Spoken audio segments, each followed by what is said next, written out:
What up, Fred? How's it going, my guy? I'm just updating the YouTube thumbnail. And then we're good to go, man. We got so much to do today. It's gonna be a fun one. Well, it's gonna be a work one. There's gonna be lots of theory crafting here for Battle World stuff.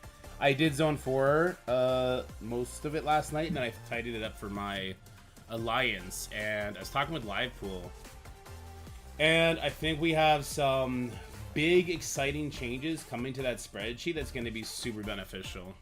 Like, crazy.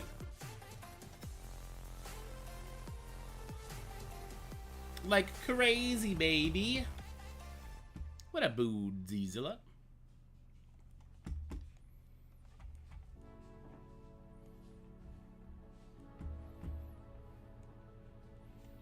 Alright, is this done now? This looks like it's done now. I think we'll just start by doing a little bit of gameplay, yeah? And then I'll get that that video done for Zone 4, and then we'll work to Zone 5, and maybe 1, 2, 3. But I also want to get to a lot of King Arthur stuff today. Also, what's up, everybody? Good morning. Good morning, good morning. Let's have some fun with some Baby War. I know I already collected that stuff today, so it's weird it's making me do it again. Alright, I'm kind of looking for Hank Pym here, but I'm also just kind of happy to buy some of this stuff. Yeah, both of these characters. Yeah, for sure. We're gonna run out of that candy soon. That's okay. I'm not refreshing the store on this account. I'm rolling the dice on this account, hoping that that shit's gonna appear again. I'm not buying this stuff because I'm gonna save up for Mephisto Orb, even on this account. Kidiga, what up, what up? We already did that. One of those. Under 2,000. Way under 2,000. Way under 120. Ooh, way under 120. Okay. I feel like I haven't seen Captain Britain in my store in a week. Stuck at 70 shards. Yeah, his event's gonna come soon. I'm stuck at 90. I couldn't build him anyway, so I'm not too stressed about it. But his drop weight was pretty trash. Pretty garbo. Pretty garbo, I gotta say. All right. Show me somebody I want. Ooh. Nobody really. Because I'm holding out to do two diamonds on certain characters. I think I need 2 diamonds on Moondragon still. So we're being a little bit patient with our stuff. Whoops. There we go. What up, Vendetta? How's it going? Alright, I should be able to put another level on Strange after that, right? We got Lizard at 2 diamonds. I pulled them from the orb. Oh, maybe one day we'll be able to build them up. That'd be nice. Do I have to build them up for Spec Ops? That could be a good excuse. Alright, we're 96. Can we get 97? 2,400 arena credits only gets you about half a level from 95 to 96. That's disturbing. That's kind of disturbing. Why do I still have these guys favorited? I have them favorited from, like, Old Man Logan event. I don't know if... He's done. Okay, he's good. I don't know. I definitely want to revisit her up to 100. I think I want to revisit her up to 100 too if I get the chance. I don't know about Zim. Don't know. Not a single time on the shop. Damn, Grammar. That's trash. I'm doing these 2 first, though. And these guys will jump the queue whenever I unlock them. Who dat? Who done did that? Shalister with the gift of subs. My God, throwing us into the hypest of hype trains right at the gate. Thanks, Shalister. You're the best. Dorgadet eats children and rides brooms. You know it. It's true. I brought my kids for a walk today because my wife needed a little bit of extra sleep. Wait, no, Shalister gifted 50 subs. That's not 10. Jesus Christ, Shalister. What? That's crazy, dude. Thank you so much. You're the best. Love you, buddy. And Juice World subscriber with Prime as well. Thank you, sir. Thank you, sir. Appreciate you very much. Let's do our war, and then we're gonna get to doing that whole service in the community thing with the zone stuff. Zone 4 didn't look that bad. I'll share with you what I ended up doing with my alliance, and I think this is gonna be pretty standard going forward. I'm still kind of shook that Shalash just dropped a 50 bomb. Jesus. This is what I ended up doing for Onslaught. Now, this doesn't work if your alliance isn't like fully decked out, but Livepool's working on a tool to kind of make it a little bit better. Not a little better, a lot of it better. So for node 1, we're gonna have 19 people are gonna use Undying +1, right? And then 5 people, in our case, Dorky, Kingsman, Falco, Yomi, we're gonna either use Nowhere plus Skrull or Hive Mind plus Skrull. So out of these 19 people, they're gonna be getting rid of their Nowhere characters and their Skrull. That's easy. Node 1 is very easy to work around. Node 2, Horseman or MSF or Apocalypse was a little bit tougher, but Apocalypse doesn't actually exist in the Spec Ops. So you can use Apocalypse on all the nodes, which does make it a little bit easier. So to simplify it, once again, the main team, so this is going to be 14 people are going to do this, is going to be Apocalypse, Red Hulk, Vol, Weaver, and then they get to pick between Deathpool and Archangel. Okay? Then for Spec Ops Team 1, they don't get Red Hulk, they get Rogue, and they can choose DP if they want. And that's Magoo. And then for Spec Ops 2, to make this really simple, these 5 guys, Dorky, Stocky, Kingsman, Falco, Yomi, we are going to use the entire Apocalypse Horseman team. The node is like uncanny members. I can't see a world where the level at which we have these guys built, I can't see it being difficult. For most other people, I think the Horseman characters will actually be better. Much better. The Herald mission is... Zone 4 was actually way more complicated than the previous zones. Way more complicated. So, there's the X-Men, the bonuses, the raid rules. So the main team, people use Nightcrawler and Old Man Logan together with Wolverine, Sunspot, Gambit. That's going to be autoplay, right? Team 1, I don't want this to be 19 people do this, and then 5 people don't use Old Man Logan and Nightcrawler. I think dropping both of those characters is too much because of the Cabal with the Emma on it. I think that could be actually kind of dangerous. So Spec Ops Teams 1 gets to keep Old Man Logan, and they're going to use Bishop, Cyclops, Forge, Gambit. Bishop's probably going to die right out the gate, but that means Cyclops will give speed bar to Forge. Forge will then get an assist from Old Man Logan, and that'll let Old Man Logan pop off. That's going to be big, right?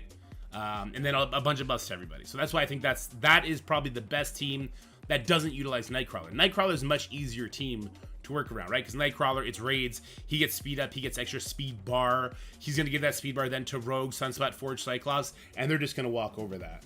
And so these guys are using Spec Ops on Gambit, these and Old Man Logan. These guys are doing Spec Ops on Nightcrawler and I want to say Sunspot. And then these guys are doing a bunch of things. What up, Foxy? So that's kind of the gist of what like theory crafting for Battle World is going to look like. Now, that mode rotating, that part of that mode rather, Spec Ops, doesn't make sense. Because how do you rotate that? Right now, they're taxing the best characters. Right? They're taxing all the bonus characters around this. What is going to rotate so it doesn't tax the best characters? Okay, well then who cares then, right? So I don't think it rotates. I think that guy probably misspoke, and it only rotates per season. All right, what do we got going on here? In Medbay? What up, Foxy? Ooh, we got a Fisto, a Fisty Fist. I could use my own Fisty Fist on this. Just don't bring a pre-taunt, punch that Fisto in the face, and call it a day. I feel like this is small enough I could also use merch for money on it. But maybe not. Guess about rotations? Yeah. I'm going to ask yet again. What channel would that be in? That would be in questions.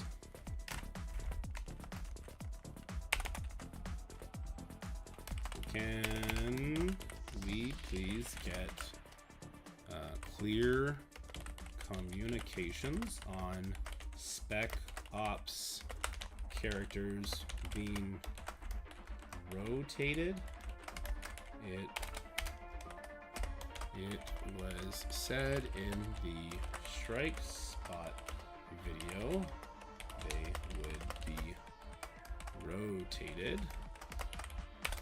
but looking at the list of characters, it wouldn't really make any sense to rotate them as they already cover all the bonus characters.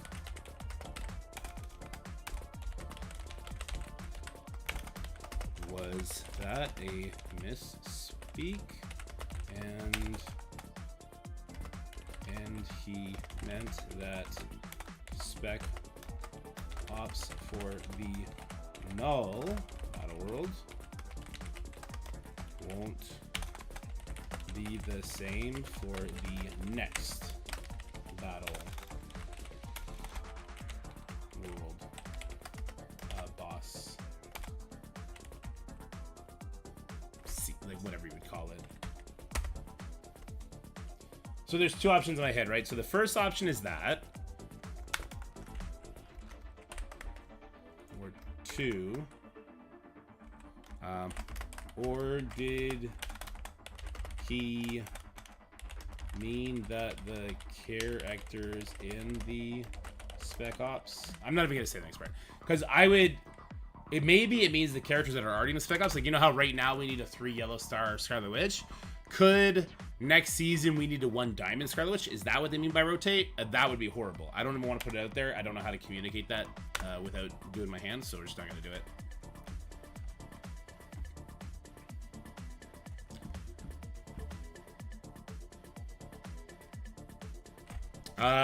Probably not Zick. I can do it. Yeah, I'll do it.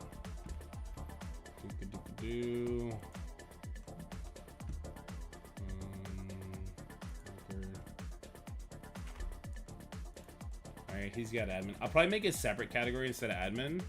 I'll probably make the boys captain channel or tag.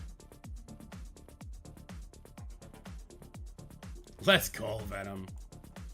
Alright, so we got a Fisto. We get an Ares, so this is not the best look here. I could just use my own Fisto. That's probably the right call, right? A big part of me also just wants to use Annihilators, though, and see what happens. Because it's such a punch down. But that wouldn't be smart. I should just use a Mephisto Illuminati. Let's just be smart. We're not making videos anyway. Yeah, we're not making videos anyway.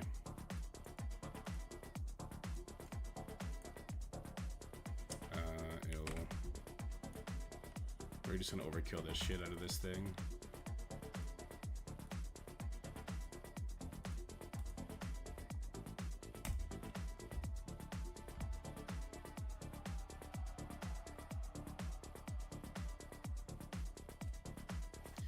Jump into difficulty 3 today? No, I'm waiting till a more reasonable time has passed for Oath to get a free-to-play release. Preferably Man-Thing too. Man-Thing's kind of happening right now, right? In a monthly event. But I need... Out of all the Oath Orbs, I only have her at 50. So I'm kind of using myself as a benchmark. I think other people might be around the same, so I'm not wanting to risk anything. Let's just do this here. He got a taunt? Where did he get a taunt from? Actually, I have no idea where he got a taunt from. Maybe Doom's gonna wreck me here. Or maybe this guy will be instantly killed. Oh, for Battle World? Can you change the difficulty mid-run? Or does it just start next Battle World starts at difficulty 3? I don't think changing it now actually changes it.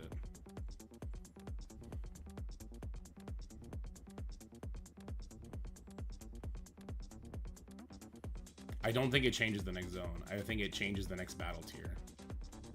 I could be mistaken. It wouldn't make sense if it makes zone 4 difficulty 3 though. The way they have it laid out, that's not how I read it, but I could be wrong. Is Mephisto still gonna go before Doom if I push him? So let's just push. Oh no, I didn't know their Mephisto would go first. I resisted it, doesn't matter. Oh no, I did not resist. The ability block was just hidden. Well, that's not good. That's not good at all. Ah, he died anyway. Get wrecked, nerd. They're going to a J things? I mean, that's not what they said in their, like, battle plan itinerary, but they could be totally wrong, right? I'll make the jump to difficulty 3 and see what happens. I don't think it'll play out that way, but I would be happy if it did, to be honest with you.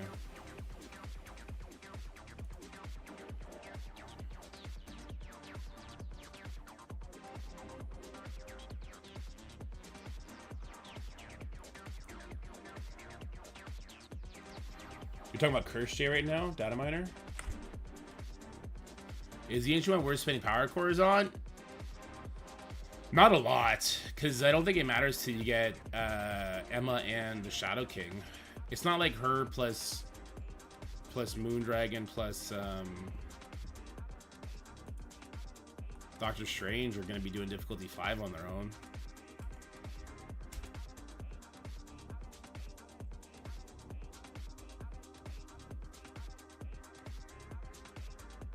Nice, Vendetta. Known as Kid Mr. 200. Yeah, I got too lucky on it. I got way too lucky on it. I'll core for Emma. No, I'll probably... Well, I don't really want to spend money on Armor Strike Force anymore. I'll try and core for Emma, I think. I don't think the team's going to be particularly good in War. It's going to be okay. It's just... Who do you sub out on the team? It becomes a pretty hard question to answer. For somebody to make it good. Like, sub out, like, Mephisto... for one of them, or Ares for one of them, it becomes tough. I guess if it's Mephisto, you obviously sub out Doctor Strange, because Doctor Strange can't revive in that situation anymore anyway.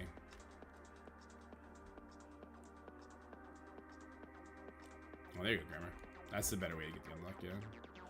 3K cores for an unlock? That's not bad at all. Okay, I guess we'll just go from over here onward. They all have dodges still. My Thanos didn't get pushed.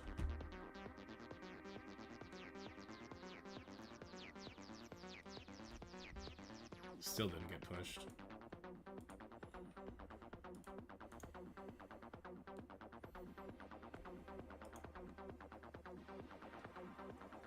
Make sure he's ability blocked, I guess.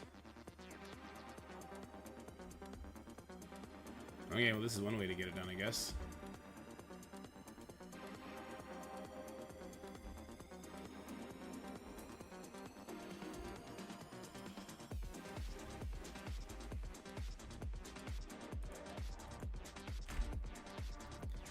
Gore with diamonds is still pure ashes.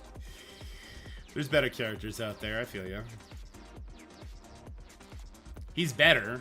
He's more likely to land his strips. That's about it.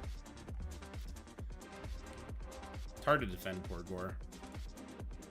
Oh, by the way, this is gonna be this could potentially be a super long stream. My wife is taking the kids, she's taking the kids to this, like, play group thing in Rockland. So she's not gonna be back till like 7 o'clock at night. So this could be a super long stream, depending if people are enjoying watching King Arthur or not, I suppose.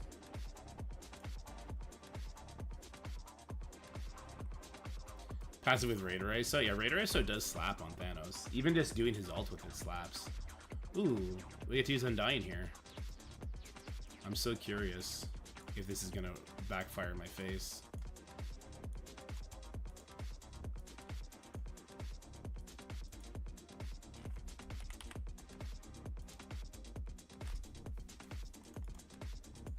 Who do I bring?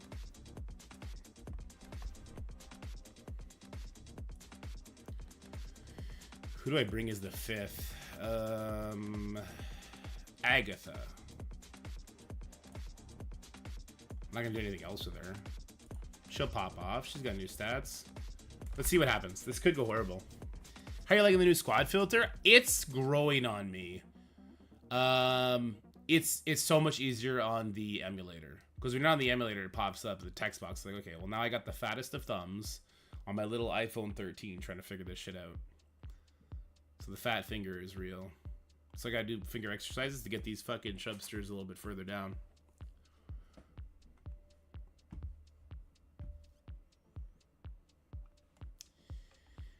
Do you think that's how it's gonna work, Jutsi?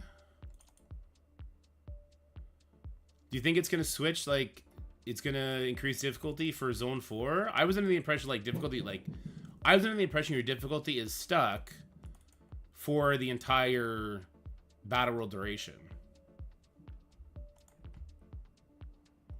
I'm gonna set it to do the jump, and hopefully it does. Let's go with that.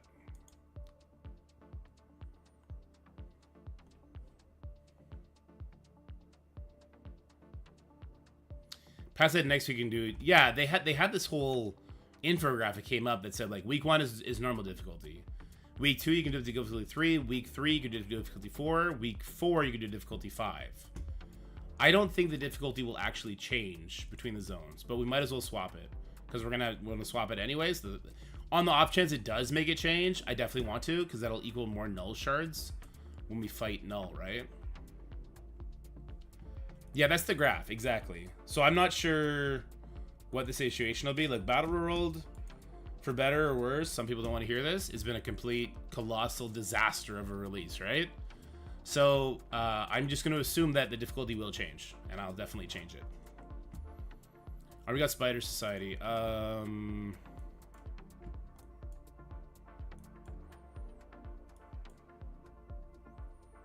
Skrull Hive Mind here, maybe, for fun? Could try start using this blade now again.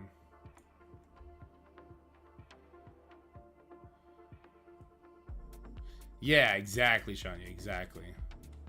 That's kind of where I'm at, too.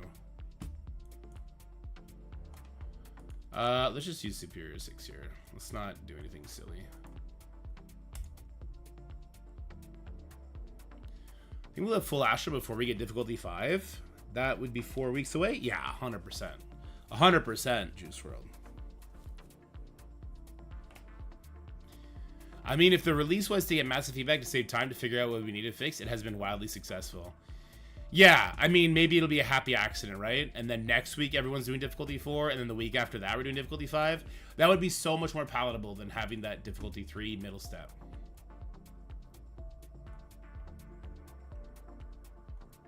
Oh, Jesus. Is he dead?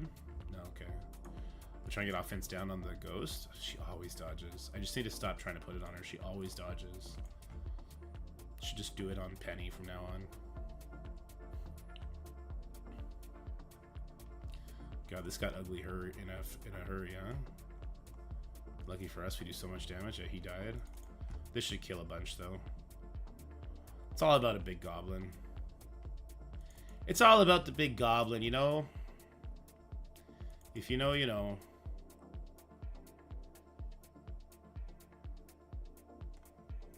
Should I travel in the next 2 weeks? That makes sense to me.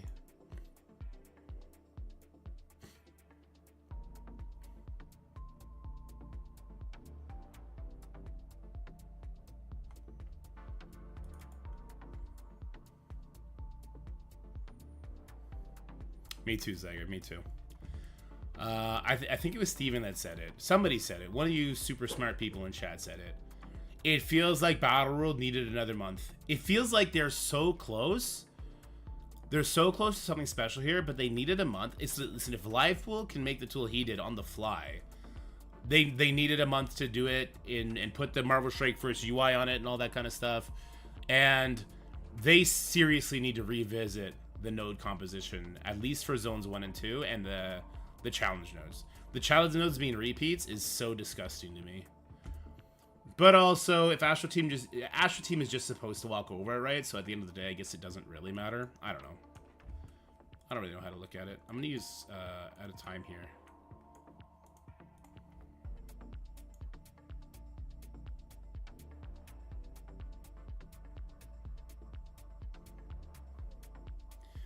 Feels like a beta version getting more feedback. So the good news is, like, because we're doing lower difficulty, because there's no leaderboard in this one, I sincerely hope they can make the corrective changes. Wasn't me, I said Battle wasn't ready, but the higher ups wouldn't let them delay it anymore. That's what I meant, Steven. If I didn't say it clearly like that, that's what I meant. This week not mattering, a double-edged sword. It's okay that it's trash, because we can just auto it and it doesn't matter. There's no like rewards to it, but it also takes 100% of the hype off Battle World. You know what I mean? How many of you are like, oh, I'm so excited for the real Battle World? No, you already have your opinion of Battle World in your head. You know what I mean? So I think it was, I don't think it should have been rolled out like this. I think it should have been rolled out with that all the way up to difficulty 4 available, at the very least. Just my 2 cents. Just my 2 cents, the dummy in the computer chair.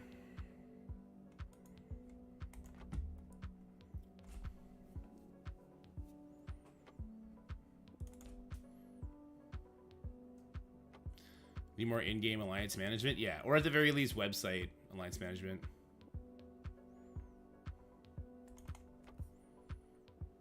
I'm not necessarily sure you're going to have to spend more time on it, Steven. I mean, the nodes will die slower. But because the bonus rules are so... They're so powerful. I'm not sure that anyone's going to actually have to spend any meaningful amount of time thinking about the everything. Except for Null. Which is like... Get rid of some of the nodes then. You know what I mean? I think the reason they had to do as many nodes as they did is because they wanted to be able to do Spec Ops 10... Instead of doing like Spec Ops 5 between less nodes, because then it's so much easier to manage. I'm not sure what would happen there. I don't think the extra nodes are... I don't think the nodes are like helping to sell out of time characters. You know what I mean? Let's see. This is interesting. Ares is annoying. It's a big boy Ares. I can hit it with Mercs if I need to. I can do Skrull Hive Mind here too. Skrull Hive Mind would probably be okay. Let's try Skrull Hive Mind.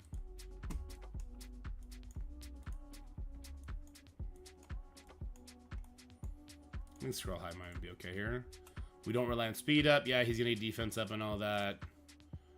But there's so many buffs there that my Skrull should pop off quite heavily. We'll do a Terminator Rewind on top of... Who we doing the Terminator Rewind on top of? Hitting as many Cabal members as we can, I guess.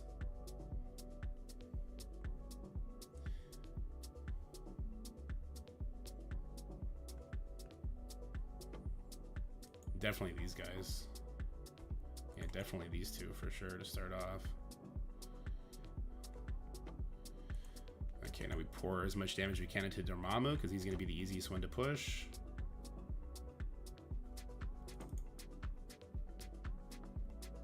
I think Carnage is still the fastest one. Oh god, yeah, we got lots of pushes. Oh, we're good. We're good. She's going first. Let's just load up this guy. That's gonna definitely push some people. It also takes the barrier off. Gwenum's kind of an OP character. You know what I saw that was super funny? In Onslaught, only 11 people have Gwenum at gear tier 19. I thought that was crazy. That's crazy that there's not more than that.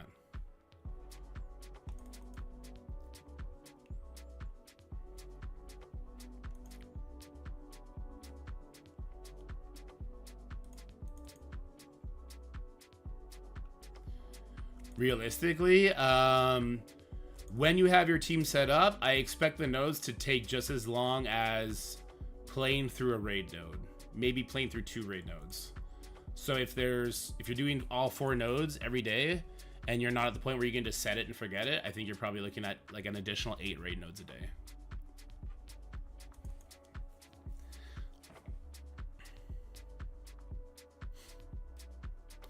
I couldn't bring myself to ask people without Odin to gear 92 Wolverine. Yeah, fair enough. Gwenum comes off the team too much outside of raids. Yeah, like the 3-piece is insanely good, Steven. That's fair. And Hive Mind on the next like Orcus tier has to be dead, right? Damn, I should have saved my guy for this, I suppose. You think Mercs would have any sort of chance here? I'm not sure Mercs has any sort of chance here. Annihilator's Apocalypse would have had a better chance. I don't think Mercs beat this. Someone's gonna do some burn attacks here, I think.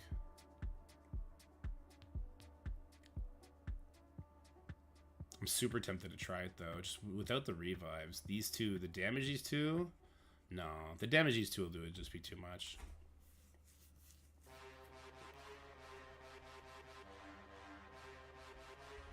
Oh, there'll be a lot of gameplay. Yeah, there's definitely going to be a lot of gameplay. There's no change in that now, though.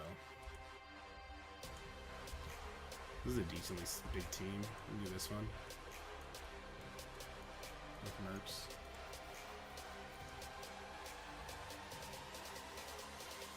Yeah, there'll be a lot of game. I think at the end of the day, when your battle world is set up, your Spec Ops, you know what to expect from your own Spec Ops. And you're using like one of the teams we're going to talk about that kind of makes up for losing some bonus characters. I think it's going to be a lot of set it and forget it. Like that Gamma node in Zone 4, where I'm going to have some people using either Hive Mind Scroll or Nowhere Scroll, that one I think you have to play out. The node for the Marvel Strike Force APOC Originals ones, I don't know if you have to play that one out. Because that's uncanny members, right? That's just not hard enemies. Won't break the player base. I think that if the player base starts to see like big shifts, they'll just change what Battle World is. I think that they could easily take a couple missions, a couple more missions off, I would say. God damn, these guys are getting wrecked. Jesus Christ. I guess we're doing a pretty big punch up today, boys. To take on Null? Sure. It'll be an Astral team, it'll be an Odin team, and a Mephisto team. I don't think I would stack any one team.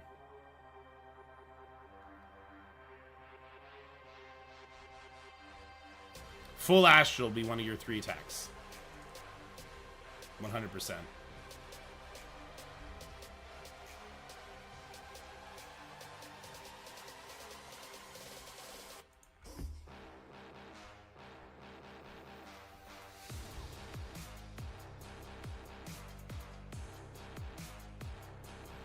Not Zagger, but casual players will get screwed on events if they do that. That's the bad part. That's why there needs to be some sort of auto assign feature, which is what Livepool's working on. So what Livepool is doing is he's putting a bunch of parameter rules onto the spreadsheet that'll do checks. It'll check for who has like. So I'm making 5 people use Nowhere Scroll or Hive Mind Scroll. Livepool's making it so that the sheet will do a check on which 5 alliance members have the biggest Nowhere Scroll or the biggest Hive Mind Scroll, and it'll assign those 5 players to donate their entire Undying team. But there's a bunch of other checks it has to do as well. Like it has to check like, who meets the requirements to get rid of their Undying out of these 5? Like it's got to do a lot like that. But he's confident he can get it set up. So that's going to be a huge time saver if we can get that figured out. I'm pretty excited about that. Because I know people are freaking about Spec Ops. Where I'm apprehensive about him putting all the work into that is, first of all, I don't make enough money to pay him to do something like that. He's doing so much work. And if Scopely gets skittish about people freaking out about Spec Ops, they might just change it. They might dumb it down to a crazy degree, right? So he's doing a lot of work that like he's not being monetarily compensated for. And Scopely, I feel, could change it based on the Spec Ops feedback we've been seeing. Odin seems like a huge tax to donate. Like, can you even use him in Mission 4? I don't even think you can use him, can you?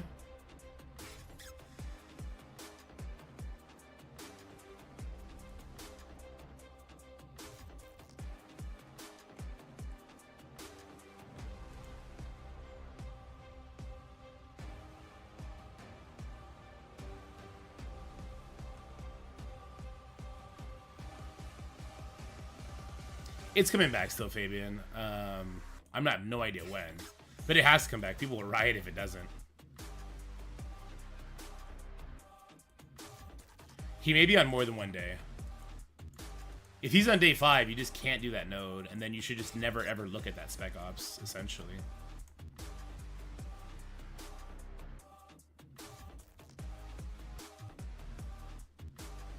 Oh, because it has Guardian, but he's not needed. Oh yeah, he's totally not needed. True.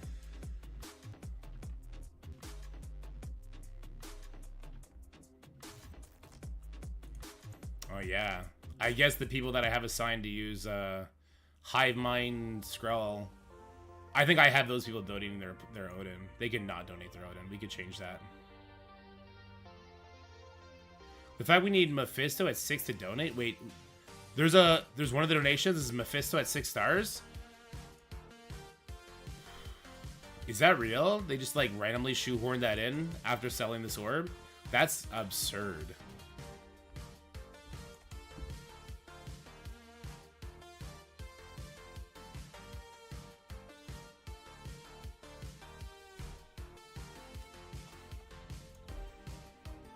I don't think there is a required 7-star bracket, right? It requires 6, and then it goes to like gear tier, and then it goes to diamonds.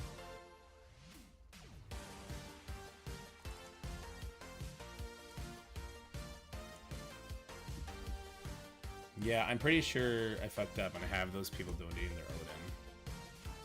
Because I threw the biggest heavy hitters at it. Let me take a quick look.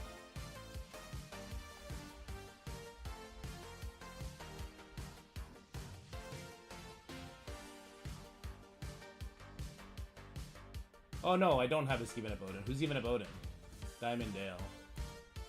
Alright, so this is easy then. Edit. Odin available to. So that's a super easy node then.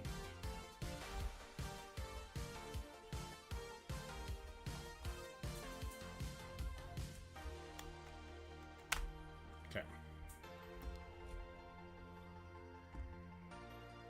I here need 5 Mephistos at 6 red. We're gonna have to find that. I didn't even see that. We have another Mephisto Annihilator team here. That's rough. I can keep clearing this though. What else do I have? Oh, I got Ares.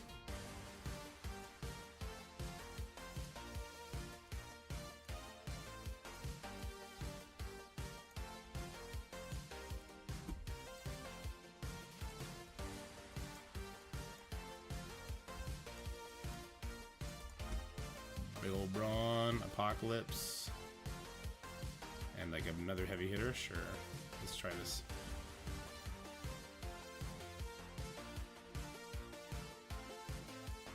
Cannot find this one. Okay. Yeah, Tyler, that's a rough one. I hope there isn't, because that's really dumb. Yeah.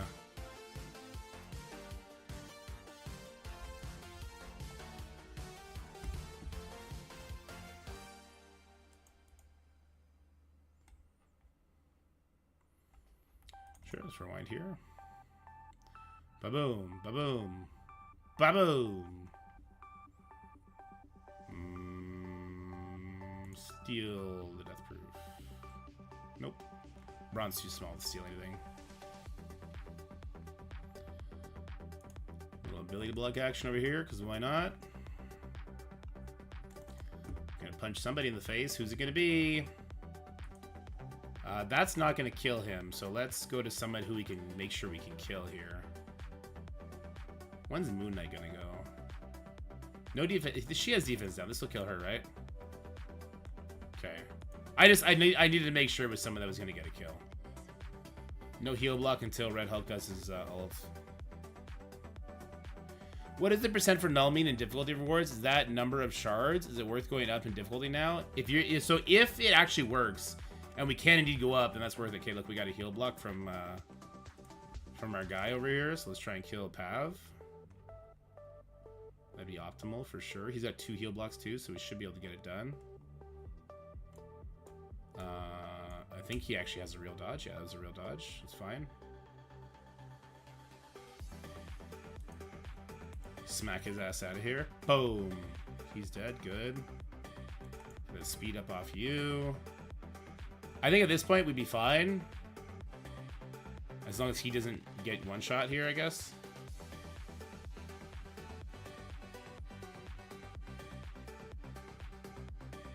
He almost did. I'm not quite sure what that means to man. I'm gonna have to go in there and take a look at it. This guy's about to pop off though. Show him Moon Knight. Show them your freaking almighty power, buddy.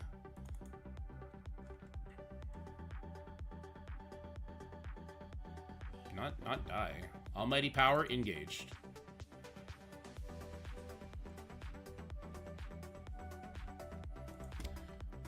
Oh shit, Valley. I meant to message you back. Yeah. We can do an hour pause on stream and come back, I think.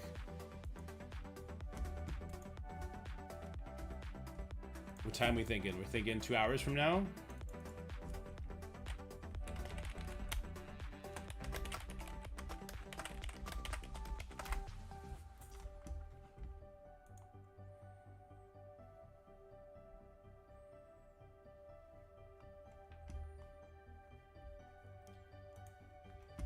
Alright, this is just extreme.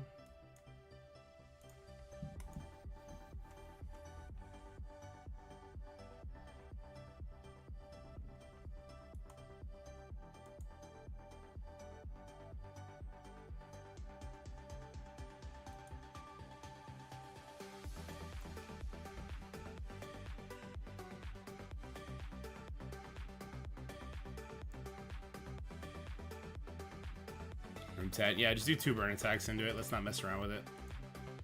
No point in getting ourselves frustrated. A nice stun landed. Perfect. We gotta kill here first before we kill anybody.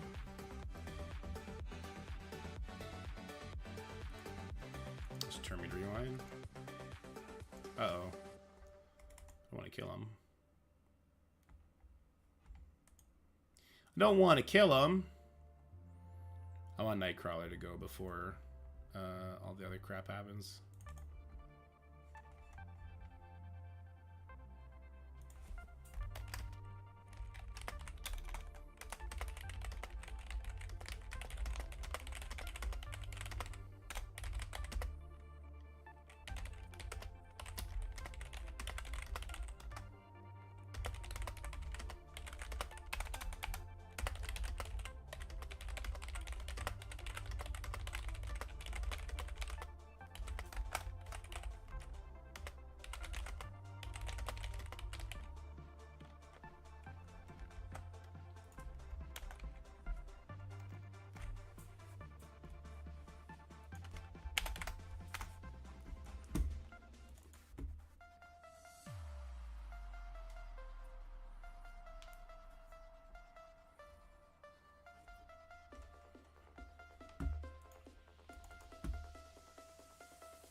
Do do do do do do do do do do do do do.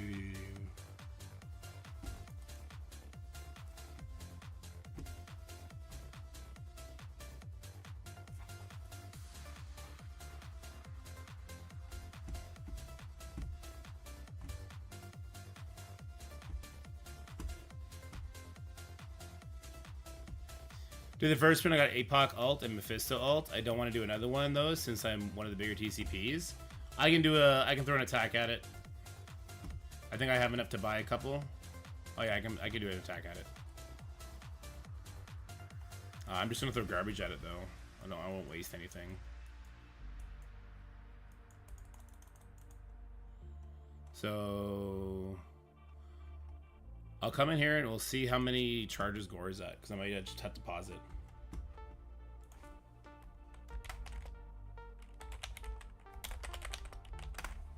All right, so little change of plans. 3 hours from now, or like 2 hours and 40 minutes from now, I'm gonna end the stream for about an hour and a half. I'm gonna go do the news video with Valley. I love hanging out with Valley, so it's a fun thing for me to do. He's at 2 charges right now. He's at 3 charges now. Oh no, he's at 4. Perfect. So it just ends that way. That's perfect. That's the perfect burn. All right. Yeah, I'll go hang with Valley for about an hour and a half, and then I'll come back on. So in those 3 hours, what I want to really focus on for us today is I want to do the Zone 4 video, and then a little bit of Zone 5 theory crafting. Then we'll come back on. We'll finish Zone 5 theory crafting. I want to do infographics for the 3 current Astral characters today, and then a King Arthur video. Yeah. I just read the whole thing about explode. I don't know what you're talking about, but I'm into it. I wish I kept my Ares. This is not a horrible thing to hit anymore because of how well it's been burned. But I don't think my Secret Defenders will handle it. No, if I had like Gamma Apocalypse still with Ares, then I would do it, but not like this. Oh, Apocalypse too much. with the 2 burn attacks and you said Apocalypse ulted Zik and that Mephisto ulted, I think Mercs for Money would probably be okay. Apocalypse would make it safe for sure. I mean, I wouldn't use Mercs for Money on it. Do you have Gamma Apocalypse? I would just do Gamma Apocalypse if you can, Zik. Put up Gamma Clouds. I don't think I have anything for these guys, actually. What do I have? I only have... Yes, I've cleared a couple of the hard chapters now, Foxy. I could push further, I'm just not.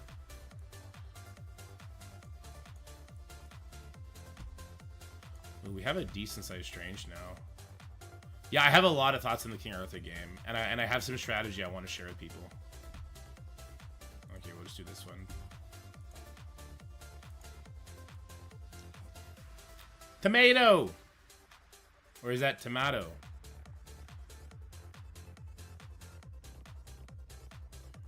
Beauty is in the eye of the destroyer.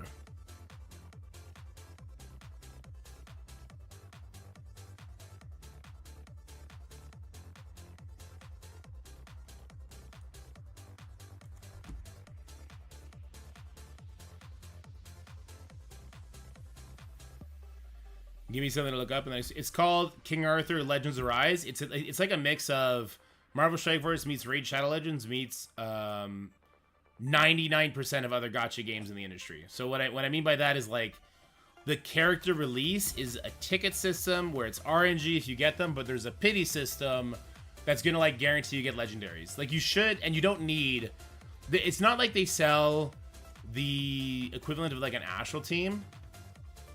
That you have to have for the bear boss. No, instead, there's a thing the bear boss needs. This is a terrible example, so let's switch to the Gorgon boss. The Gorgon boss wants you to put dots on it, but also bring a character that can cleanse dots. Now, Lancelot is amazing for that. He's a legendary character, but if you don't have Lancelot, there's a rare character, Anguish, that you're very likely to get. Actually, I think you get him for free along the way. And he'll be used there, right? So it's like, you'll be able to push the difficulties of the boss scale really high. So you'll be able to push the difficulties of the boss long before you get Lancelot. But when you get Lancelot, then you can push even further. So it's kind of what I wanted from Battle World in that sense. Where it's like, I have an incompletable task, but I can get extremely far by playing intelligently. And then it goes from there. All right, what do we got here? Man thing? Oh no, this is this. Oh, 3 days? Am I gonna hit this? No way, right?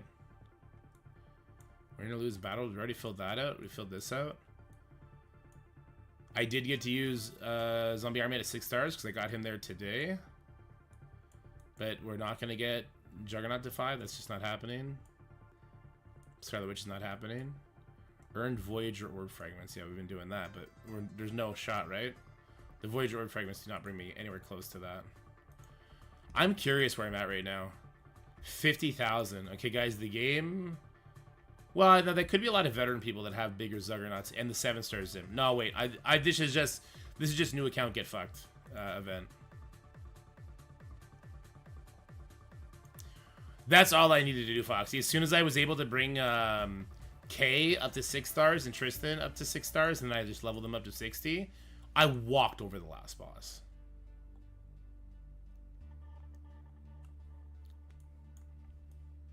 Let me just make sure I have dotted all my I's, crossed all my T's before we go do the video.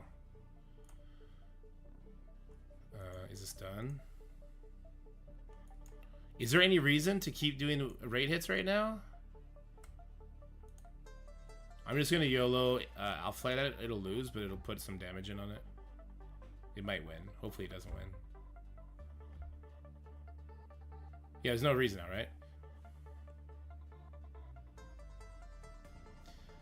Play mornings first. Okay, it actually won. There's not a lot of organization in your guild. I don't know if I should leave since some of these people are personal friends or extend and ex-coworkers, but I'm hindered. Need the purple ISO to finish Odin. Yeah, I'm on the biz. That's the question that that people that want to get as much resources and excel in the game as much as possible eventually need to ask themselves when they hit that wall where their alliance isn't trying to organize or push past PvE content.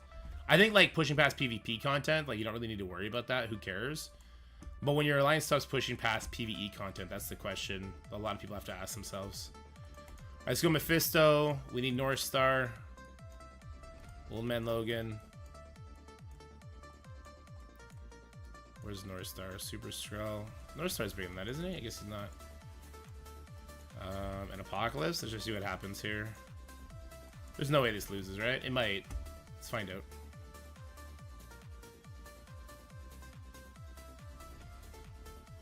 I didn't say Ben. I might have said bin.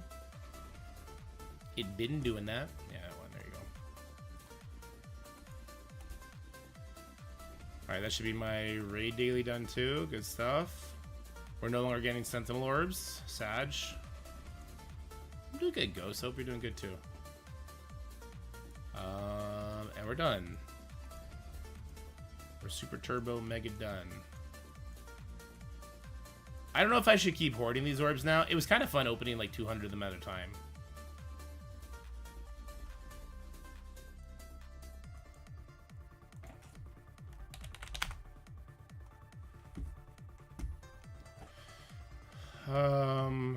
We got 2,400. I'm tempted to open some Ancient One orbs for funsies. Or some Man-Thing orbs. Maybe some Man-Thing orbs. Some Oath orbs, maybe? I don't have the resource level them anyway, so it doesn't matter, does it?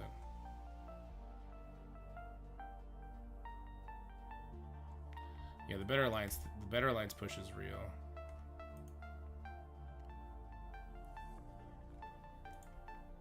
Yeah, the Spotlight Raid orbs do not get moved quickly enough.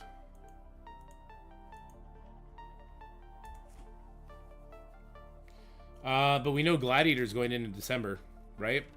Or Gore? No, Gladiator. One of them is going in December, so you'll be able to max out whatever that Annihilator that goes in there instantly. The other one's going into the Blitz orbs, so maybe start hoarding your Blitz orbs up and hoarding your Blitz currency if you want to try and max it out real quick.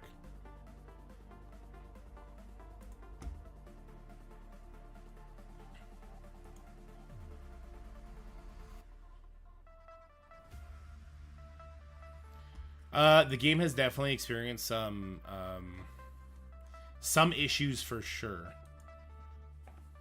Definitely some issues for sure. I'm just gonna do this. It's definitely gonna push them, but fuck it, you know? We ball. We ball. I gotta do a couple of these attacks anyway. If I can try and speed this up, it'd be great.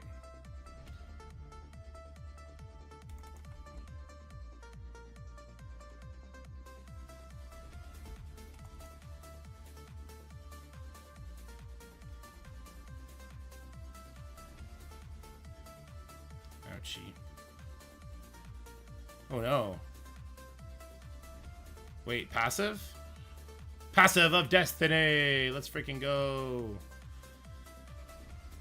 Stun here.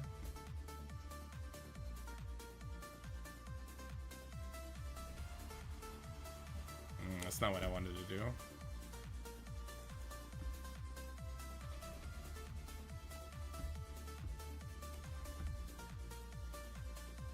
God, his Thanos endgame is tanky as hell.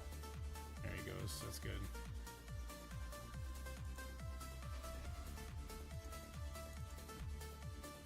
You think we see Old Man Logan event? Probably after Shadow King. Probably not long after Shadow King we'll see Old Man Logan reappear. Would be my guess. Let's just get this kill here. Okay, now I can focus Mephisto down, so on and so forth.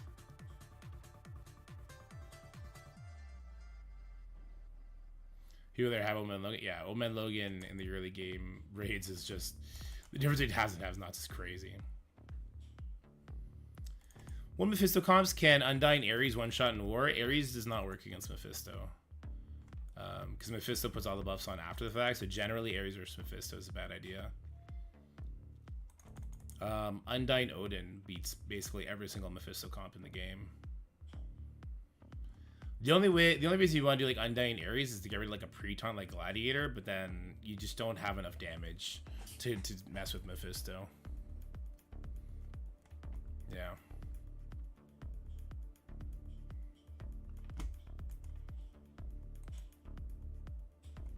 Shadow King offer soon. Man, could you imagine Shadow King comes next week? They fucking hate the envoys. They don't tell us shit. That'd be so funny. I wouldn't even bat an eye. Be like, alright, cool. Good cool counter to Old Man Logan in Arena. Would full Annihilators do it? I just started building them now. Yeah, full Annihilators would wreck them.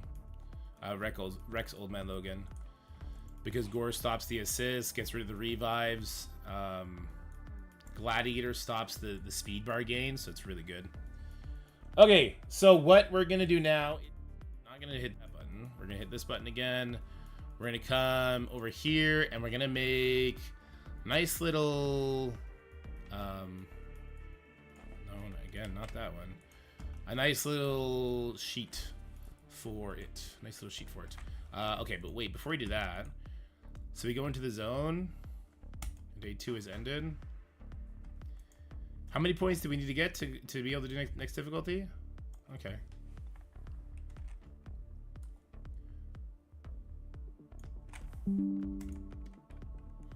So yeah, we're gonna be difficulty 3. I'm gonna send that picture to Onslaught Alliance and make sure they switch it too. I actually don't. I have no idea who the alliance leader is.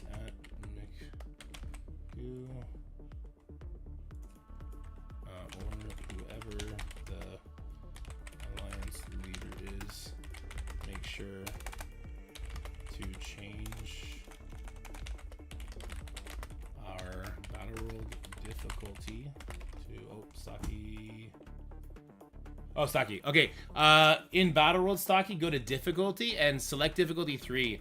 I don't know if this applies to today or if it applies to next week, but on the off chance it applies to today, we could jump to difficulty 3 right now, and maybe we could bang out enough points to do difficulty 4, or even beat 1.5 million. It depends how many times we can beat Null. We may be able to, if they fuck up, we may be able to unlock difficulty 5 for next week.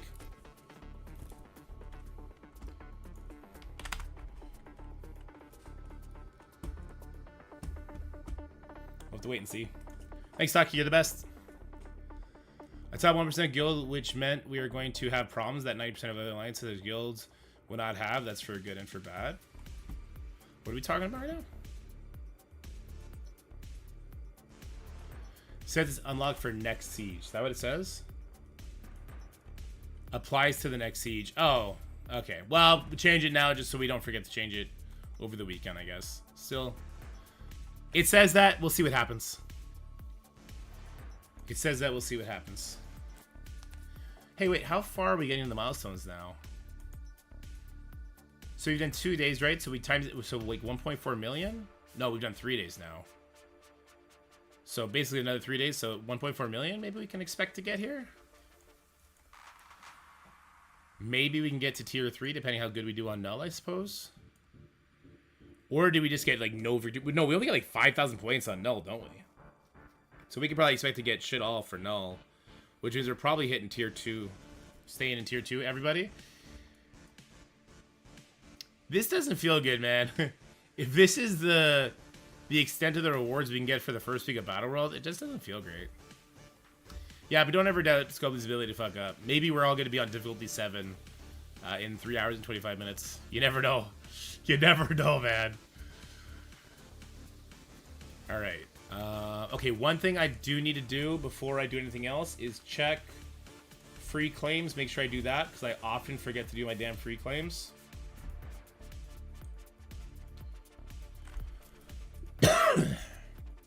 Okay. Oh, I bought offers on this one, right? On the main account. I would need another 1,200 in order to get 50 of the Shadow King Awakened basics. I'm not sure I care too much about Shadow King Awakened basics. But what would 1,200 be? $10 is 1,000. So if I bought the Sentinel Battle Pass, I would get it.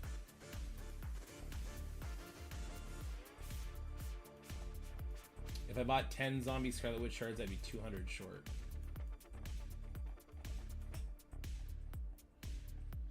I don't know.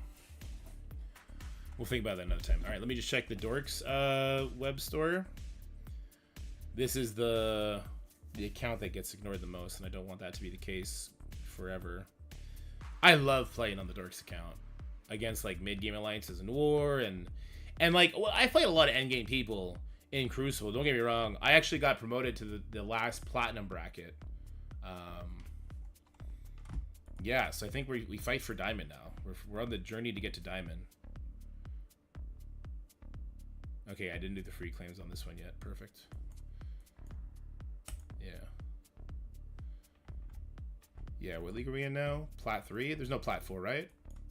No, it goes right to diamond next. Yeah, so we're fighting for diamond next. So we fight some endgame people here, but not like the crazy diamonds across everybody. We do see a couple of diamonds across a lot of people, but this one's more fun. Honestly, if I was a pass buyer, getting up to like diamond 2, diamond 3. No, wait, sorry, I guess it would be masters. Masters 1, masters 2. This would be the sweet spot of just fun, I think. Yeah, I think that would be the sweet spot of just like epic loads of fun. But I do like being in like Onslaught and doing like the cutting edge everything. It is fun. Shouldn't downplay it. Let me collect these website stuff. We'll see if it gives us anything interesting. Okay. Did get some Astral Voyage stuff.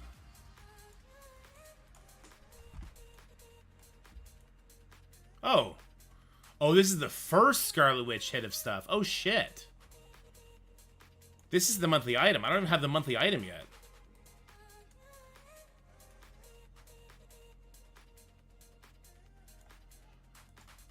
That's concerning.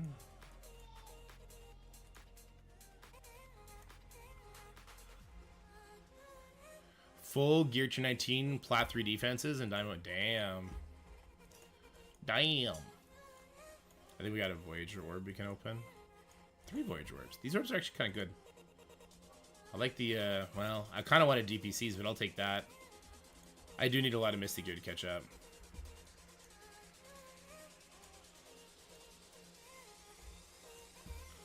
Alright, we got all this. Was there anything else? Oh, I got 200 energy to spend, and 150 of that.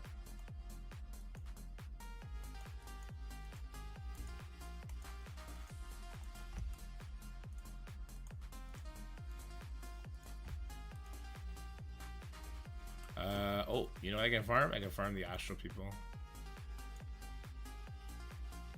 I know that during the course of their release, I'm probably gonna get enough shards to get them there. But I'm gonna be an impatient Azazel right now. No, Azazel's on A. An impatient Irene. And we're gonna farm them up. Because I do need to use them in Battle World, as it'll probably be a long time before I get Ancient One and Emma on this account. Oh, we're getting into the word. Nice. I'm in Love Platinum 1 in last round. I went against 7 Red Mephisto and 7 Red Odin and don't have either of them yet. Only lost by 50 points. Well, there you go. You G'd up. In Plat 2, there you go. Yeah, I fought a couple of those big scary boys. They'd be some big scary boys there, that's for sure. Gold, here we go.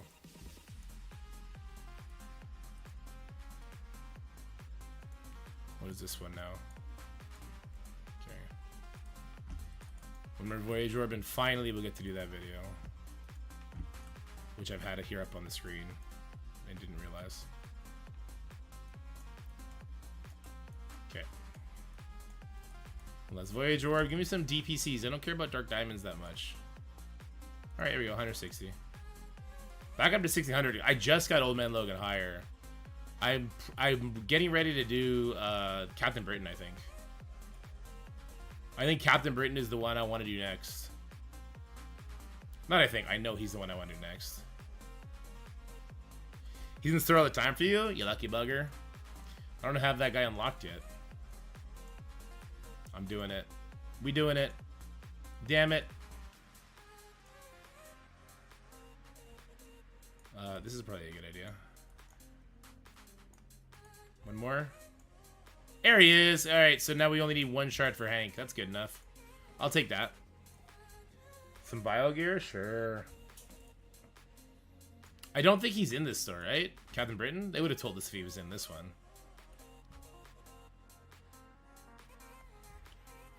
Ah, Gilgamesh. They would have to communicate that, right? Right? You would hope. You would hope they would communicate that if that was the case.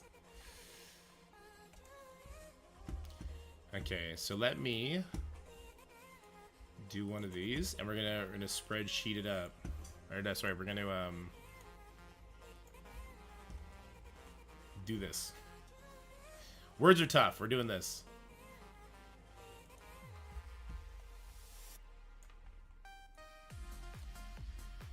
Okay, let me move this over here too. Should I focus for room 4 CC? I currently have Night Sagas there, but heard they get countered easily. They do get countered easily, but you can still keep them there if you want.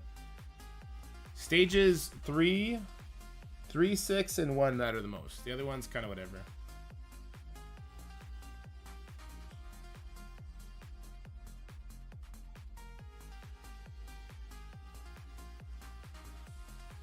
Damn, Tyler. Yeah, that hurts. Are the video direct promos on a box with Old Man Logan? Yeah, that's a good call.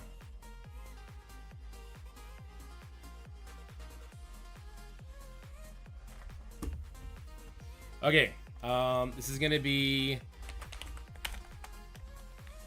Zone 4 Battle World.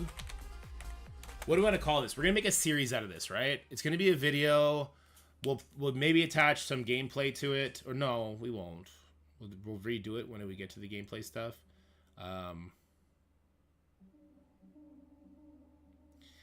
Battle World plan, Battle World battle plan, Battle World Zone 4 Battle World what?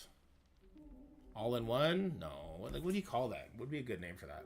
So the what we're doing in this video is we're going to be giving you here's what you should do. Here's how many people should use this team here, and make sure that they get these spec ops done here. These 5 people will use this team. Make sure they spec ops the entire Undying team. That's what it's gonna be like. Battle World battle plan. I hate using the same word in the sentence, but it makes sense, right? Battle World attack plan.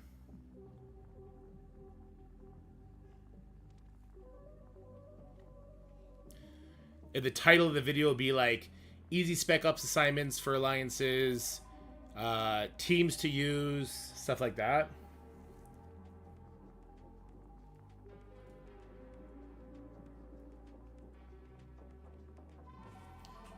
I think we'll just do Battle World Zone 4 attack plan.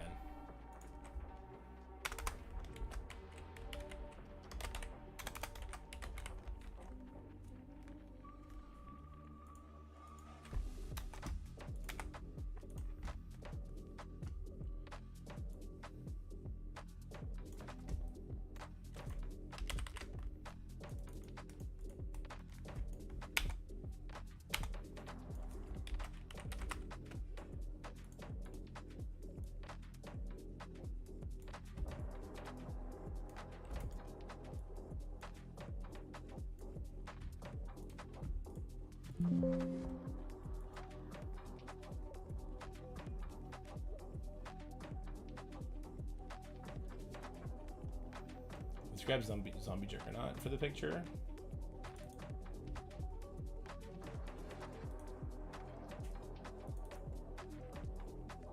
I think Zombie Juggernaut and Red Hulk, because they're the 2 most important characters.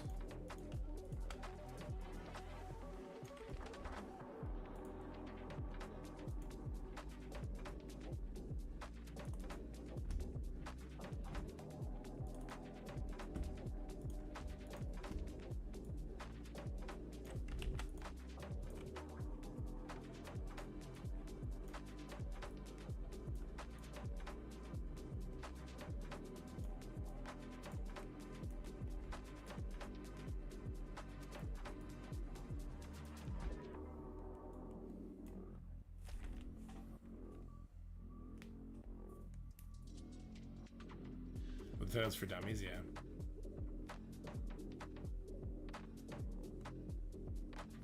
Yeah, after so Duster, I think that's what we all thought was going to be the case, but Scopely put such overarching base rules on the node that we don't have to think that hard. Yeah, we don't have to think that hard because of rule like, hey, war bonuses are in effect here, right?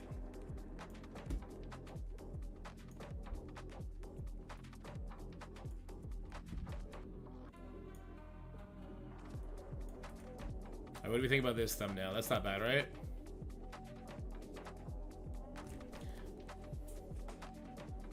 The battle plan zone 4. That's a good call.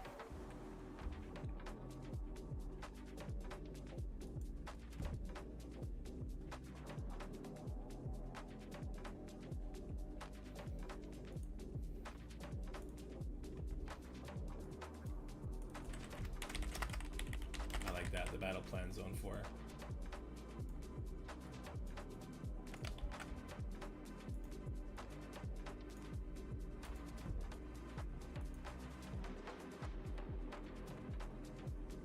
Think that would change the global rules? I think they, like us, are holding their breath to see what happens when we get to difficulty 5. They did their testing with no diamonds in play. Diamonds on Skrull against like Red Hulk stuff, I just don't know it's gonna matter. Okay, so that's one.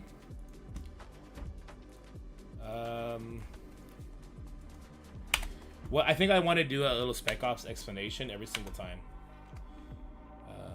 Get rid of you next. Okay. Understanding Spec Ops.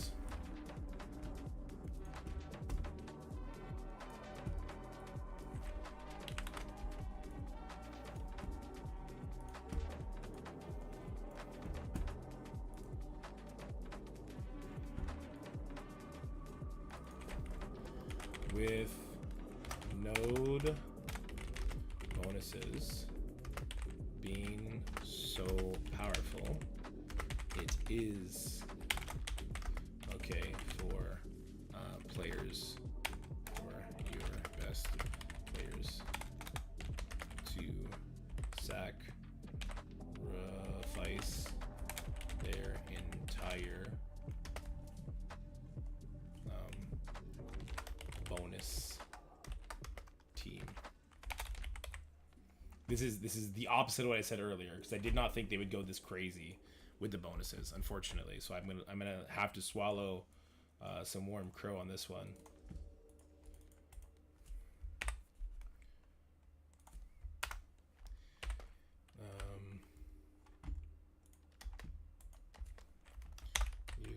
Okay. You must apply 30 out of 30 in a given Spec Ops mission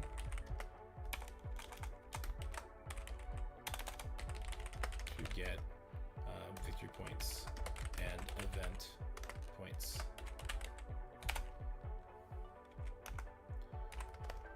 Spec Ops is not ignorable during events. It's not. If you do that, you're shooting yourself in the foot. What else is there to say about Spec Ops?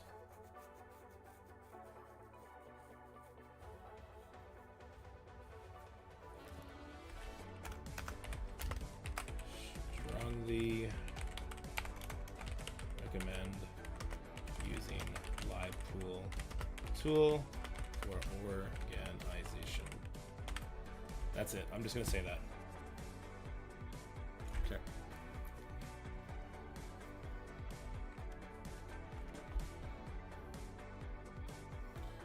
So we can't lose. We need to build them because we can't. So it's near impossible for them to make it challenging without making it impossible for newer players. I think that's not unfair.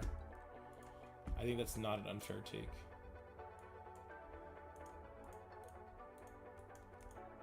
Which is why I really didn't want them to build Spec Ops as a team deathmatch situation. That's what the nodes are. The nodes are just a team deathmatch situation, right? Kill the enemies. That's it. I was hoping they were going to lean into environmental mechanics where you would score points for doing things within the combat. There could be a timer. Yeah, so doing things within the combat, there's a timer. It's endless fighting on the node until either your team dies or the timer runs out, right? Preferably your team dies. You don't want to sit there for 5 minutes. And then that's a much better system for this sort of game mode, in my opinion.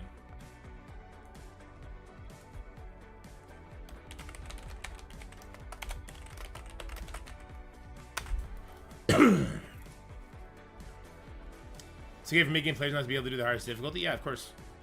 Mid-game players will still be able to do the hardest difficulty. They're just not gonna be able to do it as much Spec Ops. That's all.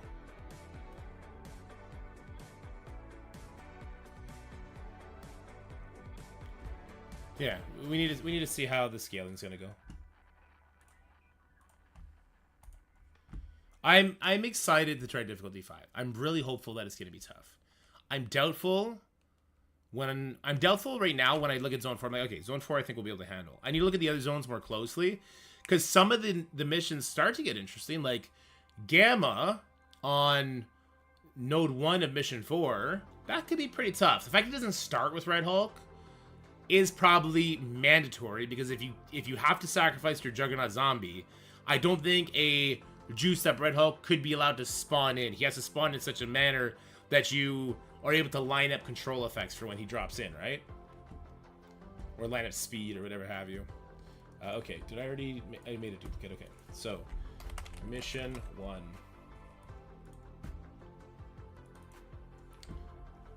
Okay, mission 1 is this right here.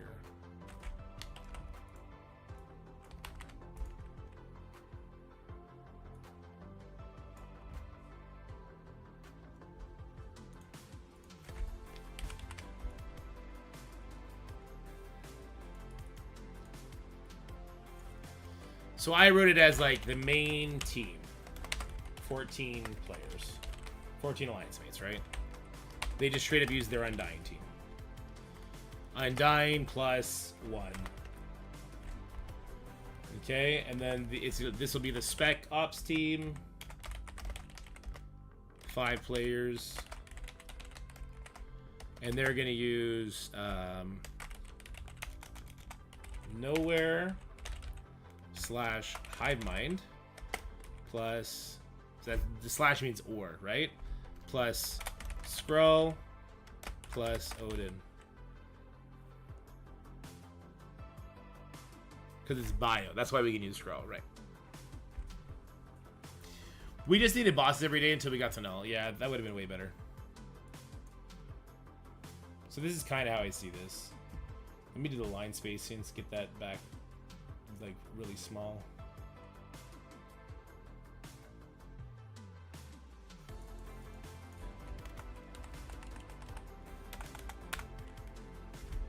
Enemies, Gamma, and invaders.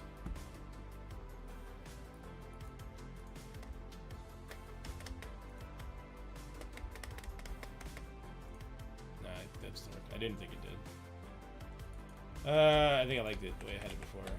Whoops. Here we go.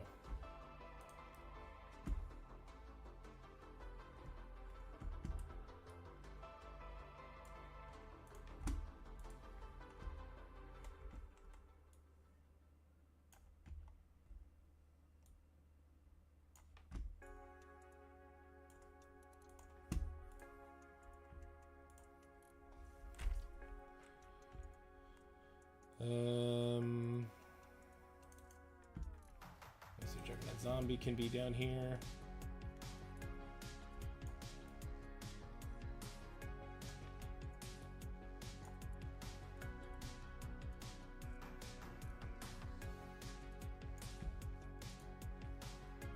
I'll just scroll on the other side.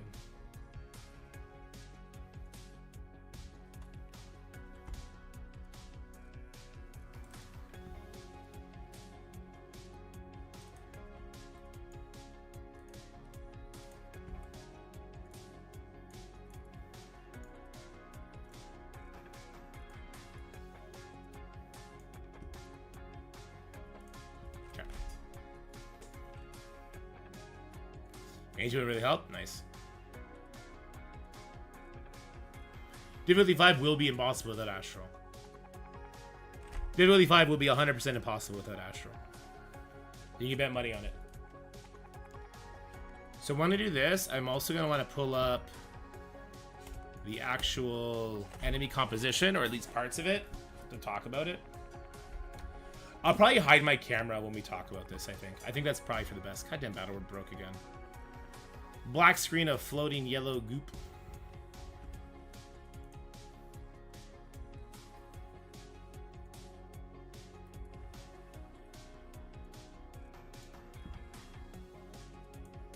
Is this the kind of thing I should put on Patreon too, or what? These slides? Probably, right?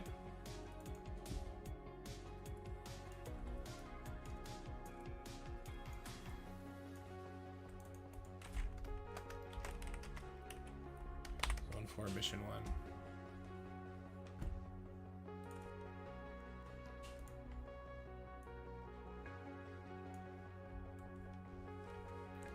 Is it Mission or Node 1? I'm just gonna call it Node 1.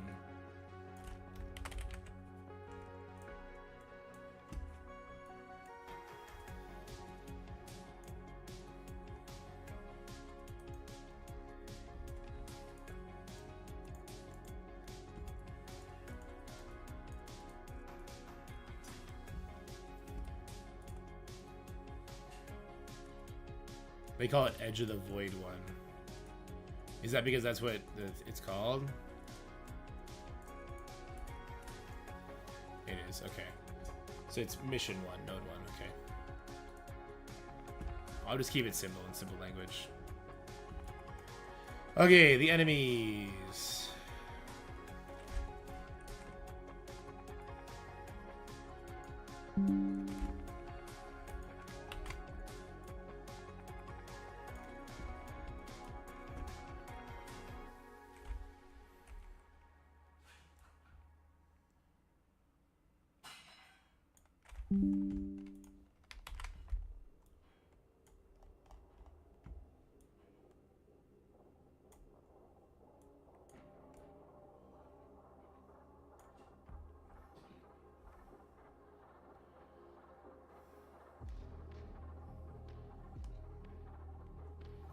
What do you guys, how would you want to read this? I would kind of want to see this. I would want to see it like this, I think. I'd want to see the enemy list like this.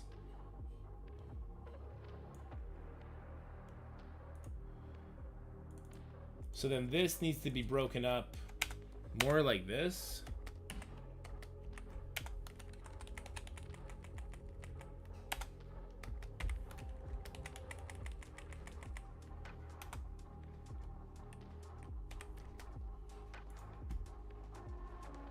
So this needs to get smaller. Not bigger, smaller. Scrunch it in. Want the 5 players part to be the, okay.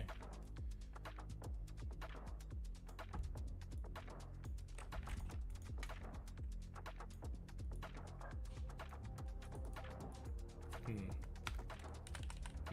we leave it like this then.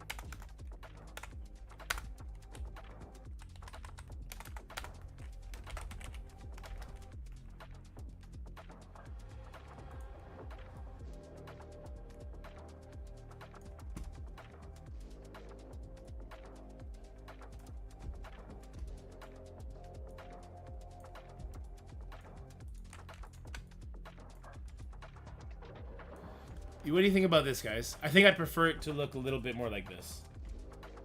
So we know it's Bio Asgardian, we know it's bonus Undyne, we know it's bonus War Rules, enemies, Gamma Invaders. This is the enemies, this is the way they drop in, so then I can talk about it. I can talk about, like, hey, so, like, you would really want Juggernaut on spawn, as he's gonna stop the speed up Braum would give his team. But if you don't have Braum, if you have to get rid of Juggernaut, then why would you really care about having the rest of the Undyne members? I think at that point, Skrull could come in, he could take advantage of them having speed up by getting the speed bar jump on them. He can get a nasty rewind on them. Your Hive Mind characters can kind of take off from there. Or your Nowhere characters will get a nasty stun off from there. Yeah. I think that's just how I would bring this up. And Odin makes it obviously dumb face roll easy. What do you guys think?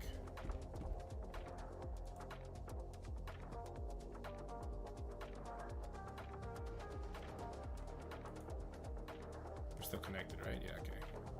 You guys are eerily silent.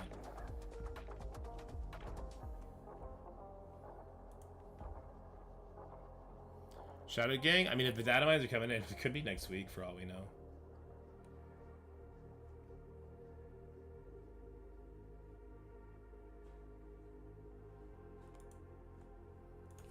So this would be zone.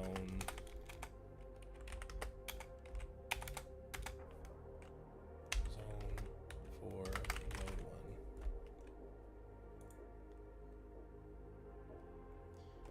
You guys think that's a decent way to do it? I think it is.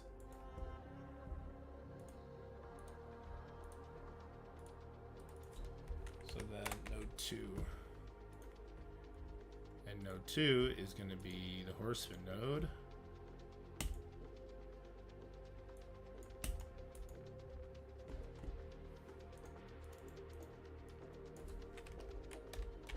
Horseman or MSF original or APOC ALYPC.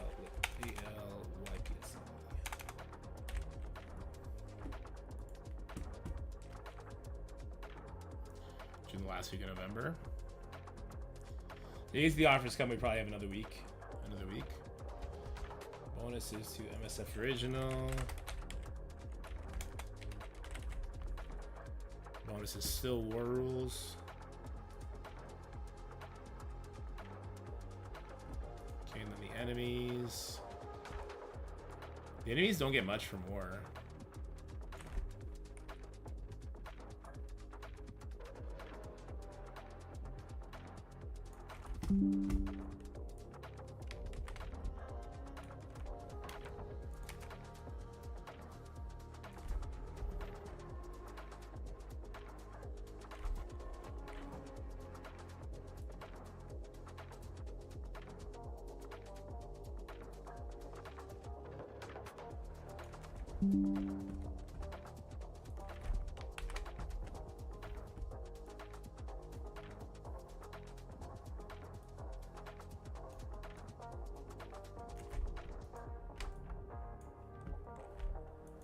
Scroll, no more Juggernaut.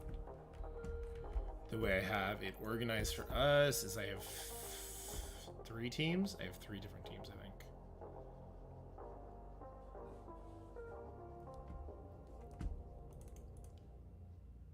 Oops, this should have been 19 players.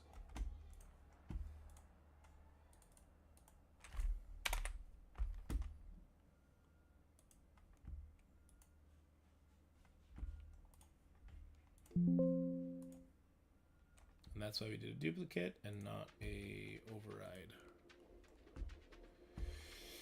So this one is 14 players.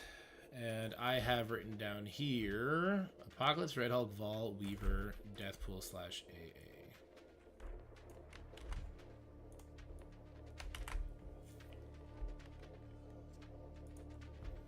Spec Ops Team 1, which is 5 players. We're going to have to make this smaller so it should fit. It's fine. Here I have Apocalypse, Morgan, Vol, Weaver, Rogue, Deathpool.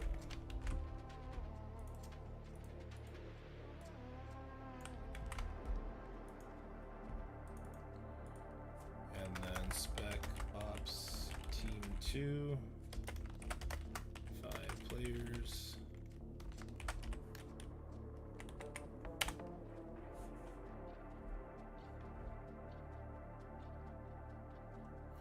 Yeah, the milestones for the opening week was a really shitty thing for them to do.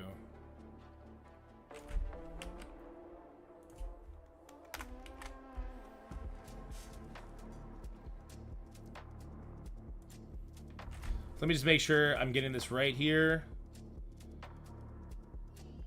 These 5 players are, putting Rogue in the Spec Ops. These 5 players are putting Red Hulk in the Spec Ops. These 5 players are putting all of the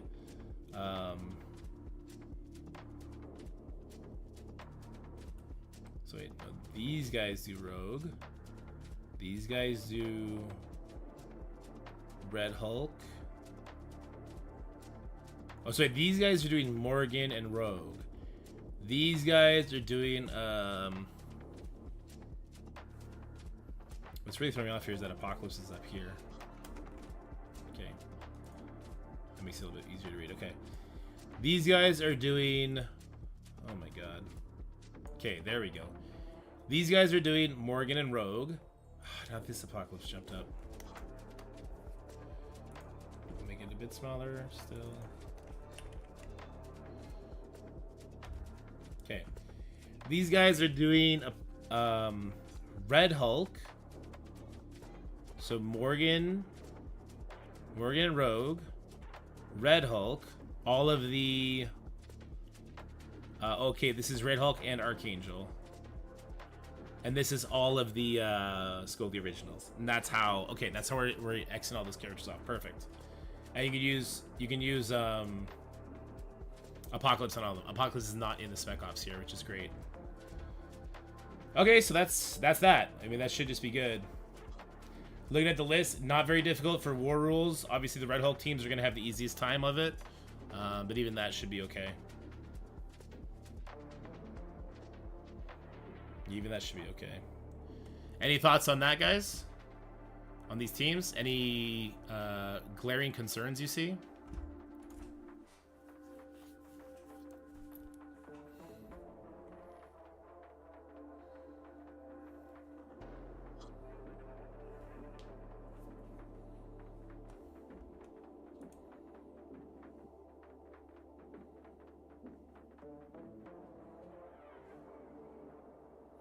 I think this looks pretty good.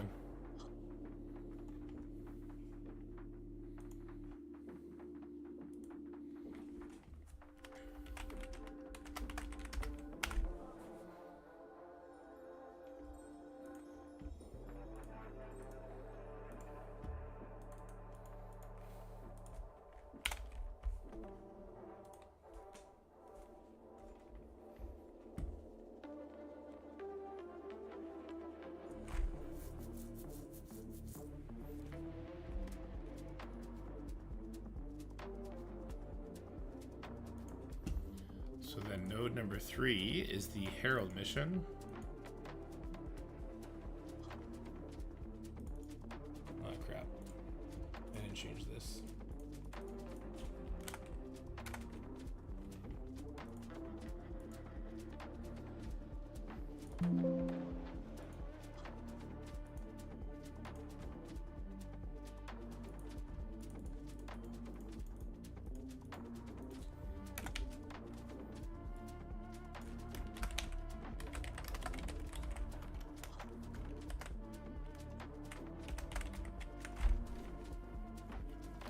I think both, Nikki. I think I'll do both.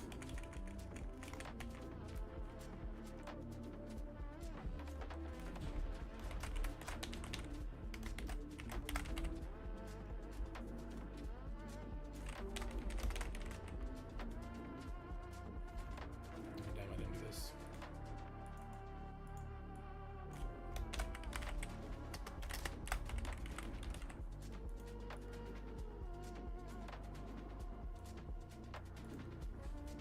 Corrections I'm finding. I hope it helps. I hope it helps for sure.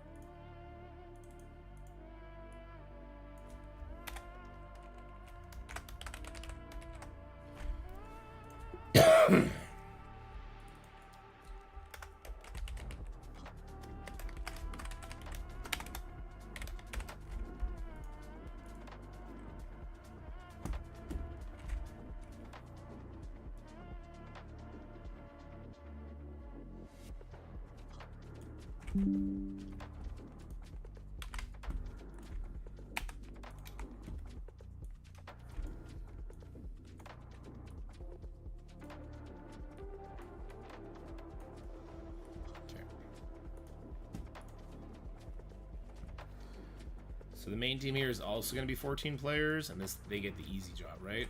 They just get the easy, the sweet life of Zach and Cody, if you will. Boom. Spec Ops Mission 1, which is then 5 players. Old Man Logan, Bishop, Cyclops, Gambit. I'm open to this one being very fluctuating. I'm open to like X23 finding her way in here. Maybe we want Sunspot in here, and or maybe like a Phoenix. So we go Bishop, Phoenix, Cyclops, Forge, Old Man Logan. So like multiple people die. Forge gets extra speed bar. Phoenix, I think, gets speed bar when she dies, right? So all of a sudden you've called in 3 Old Man Logan hits, and he's popping off. So I'm open to this team actually changing quite a bit. The other 2 teams should be pretty auto win. They should be pretty auto win. Yeah.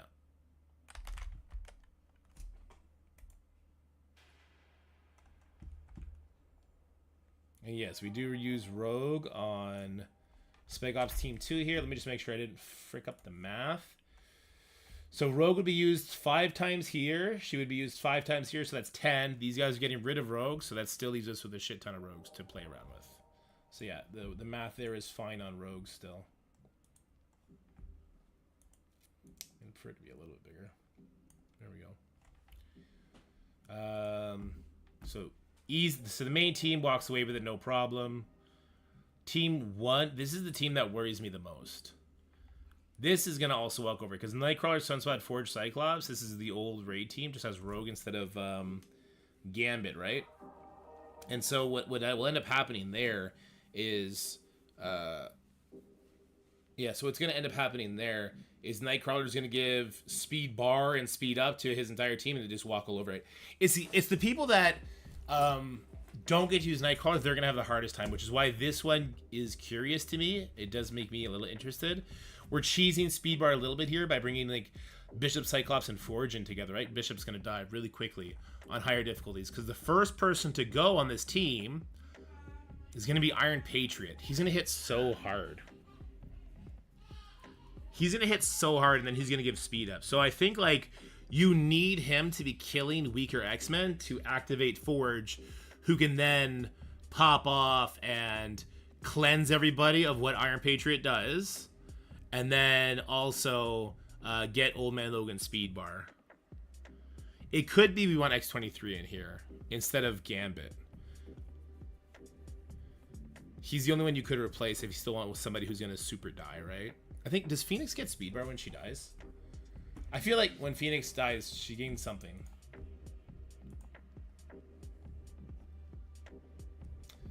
Phoenix.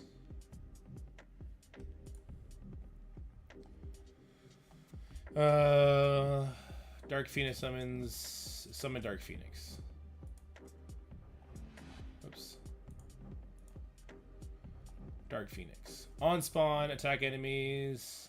It doesn't say she gains speed bar, but I feel like she does. Or is just she's like a decently fast character that sometimes when she drops it just kind of feels like she gains speed bar, maybe. I don't know. I'm up to the idea of this one getting changed around though.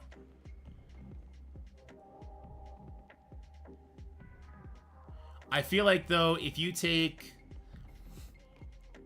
an Iron Patriot hit, so Red Goblin does not have the Cabal tag here, which is good. He won't get the speed up. So you should be able to go at least before the Red Goblin, who's like the boss of the node, right?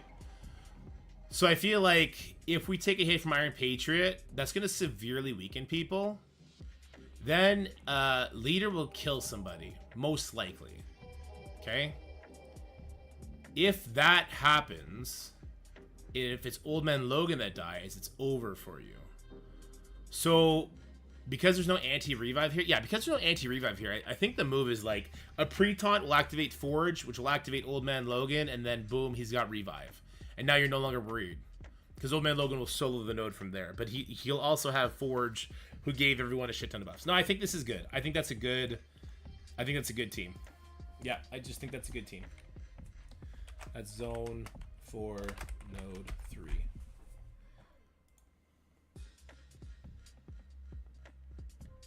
Gambit gives health. So I think like at the highest difficulties, I would be worried about Iron Patriot killing too many people too, though. So that's why Gambit would be there to give health. Yeah. Well, I guess you could do Gambit Rogue there, couldn't you? If you do Gambit Rogue there...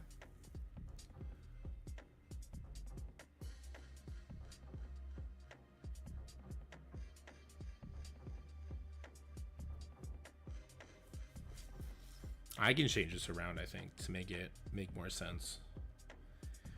If we do Gambit and Rogue with Old Man Logan, doesn't Rogue gives a shit ton of life, right? To all X-Men? Did they change that? Or am I thinking Jubilee? I might be thinking Jubilee. Rogue. Just unlimited. Okay. No, not even. She just gives damage to Horseman.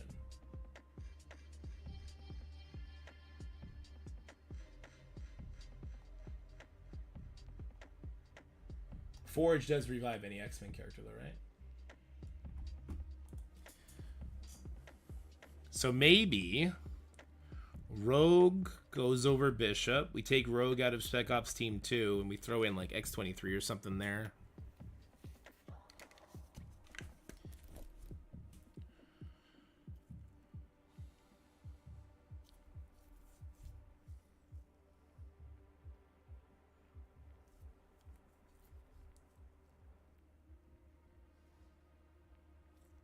I mean, I'll take Wolverine out of this one and just put a plus. Because it could be plus anything, right? It could be X-23, it could be Wolverine, it could be whatever.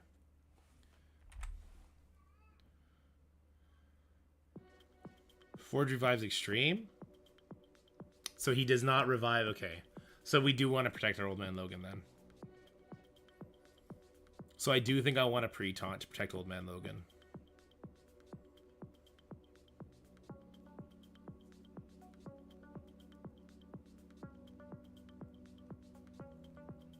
Yeah, so George, what I'm doing here is I'm only saying 5 rogues be used here.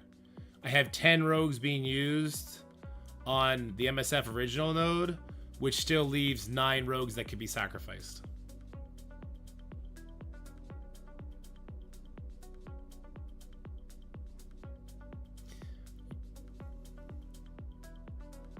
Realistically, the Herald missions are super easy. My only concern, George, about this particular Herald mission is Iron Patriot. So first of all, the team that doesn't have Nightcrawler is going to lose speed, and you need to sacrifice 5 Nightcrawlers, right? So the team that doesn't use Nightcrawler, they're definitely not going first. So it would be Iron Patriot goes. I don't know how much damage he's going to do on difficulty 5, right? When he goes, he's going to get a crit because he's a Raider. So that's going to make Leader, who I think is the second fastest character, or Ares, because Ares has the Cabal tag. Either way, one of those characters is getting speed up, and then they're going after that. So what I want to make sure happens in this, for the 5 people that can't use Nightcrawler, they have to have Old Man Logan. And then I want a sacrificial X-Men character that'll proc Cyclops to give speed bar to Forge, who will then cleanse what Iron Patriot did, revive if Cyclops dies, right? I'll probably put Bishop in the corner with Cyclops adjacent to him. Even though I guess Iron Patriot hits everybody anyway.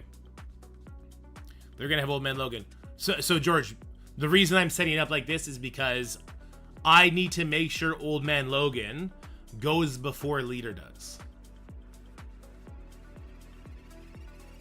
That's it. And if Old Man Logan goes before Leader does, which happens here because of the Cyclops Forge Bishop stuff, then what's going to end up happening is Old Man Logan's going to get his revive and away we go, right? Because Patriot's going to give Old Man Logan speed bar, and then if Forge takes a turn, that's going to give Old Man Logan speed bar, and I think we're good from there. I wonder if... No, so most people Bishops are going to be so small that Gambit, he's just going to be making sure your Old Man Logan, your Cyclops, your Forge all have enough life to take the hits, but he's not going to be enough to save the Bishop. I think this team is perfectly fine. Yeah, I think this is a good team. Did I already save this? And then this is auto. And this is auto too. And with Nightcrawler and Old Man Logan, that's auto, right? I already have this saved. Okay. Do I even care to look at the Herald mission just to? Or sorry, at the Elite mission. The Elite mission is just it's just to use Astral. If you don't have Astral, you get wrecked, right?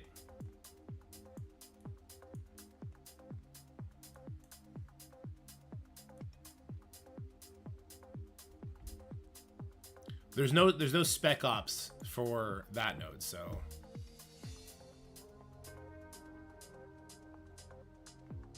Oh, fair enough, George. Fair enough.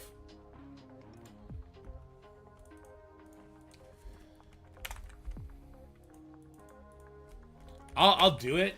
Just to talk quick strategies. This is the elite.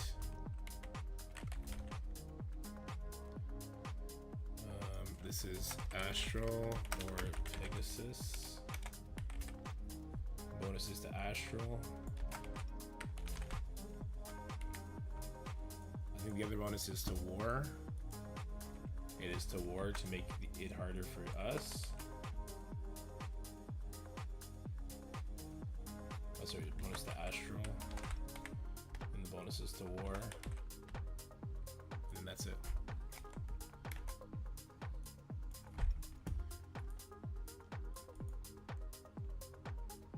X-Men 97 getting 79% speed? Oh, that's true. I completely forgot about that, George.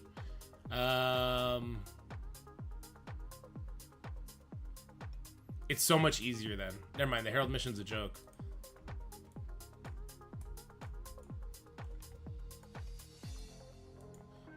%. They are getting 97% speed. Okay, so that's a joke. So Emma does not matter.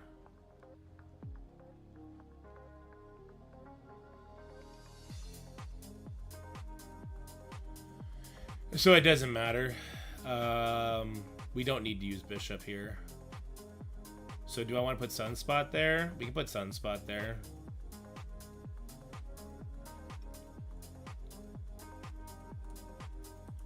Let's just put Sunspot here then. We'll put Sunspot here. He'll come off of this team. This is still super easy with Nightcrawler, Old Man Logan on the same team. And then it's just +2. And then it's just +2. Well, that takes all the fun out of it. That takes all the fun out of it. Okay, well, it doesn't matter then. That's kind of lame. Takes all the fun out of it, IMO.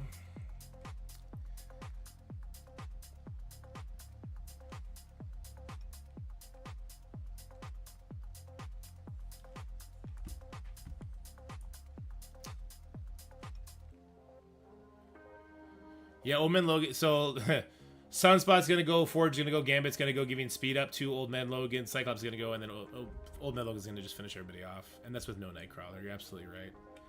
It's gonna just be a joke. Oh well. Oh well. The enemy's here. It's like Supernatural.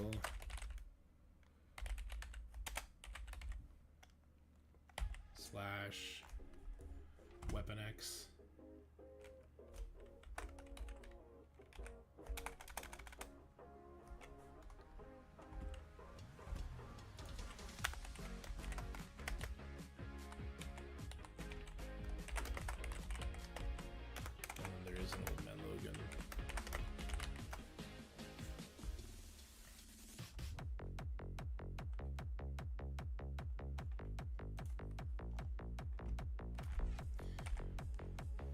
Yeah, I still think you don't try and make anybody donate both of those characters, but it's still super easy. Honestly, even without both Nightcrawler and Old Man Logan, I bet you would still win. Like, I still don't think it'd be that hard with 97% increased speed. Sunspot's gonna control people right at the gate. Like, the Iron Patriot's not gonna get a turn. Cyclops will get all his charges up, blast people away. I don't think it'll be a very interesting fight.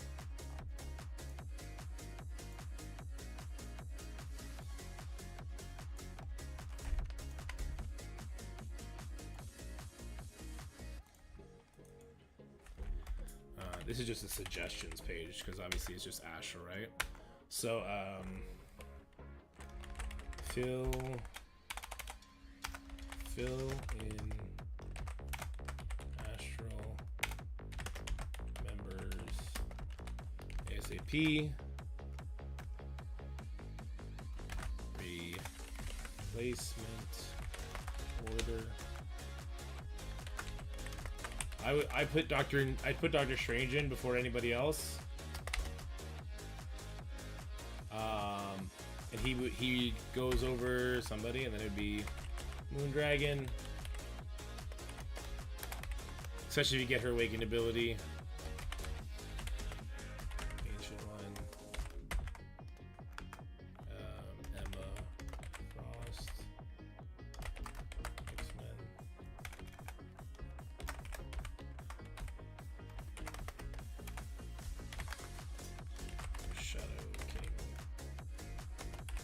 Calican replaces the Kestrel, right? So, this rescue would be the last one to be replaced besides Kestrel. The third one to be replaced. So Ironheart's the first one to go. That's it with MK2, right? Is it Darkhawk or Iron Man Infinity War? It's Darkhawk.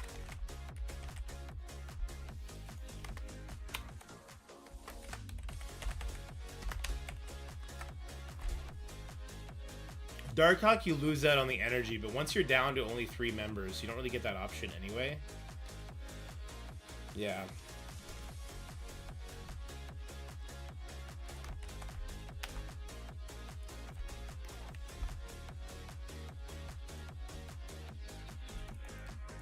You guys think that's fair? You think that's a fair replacement order?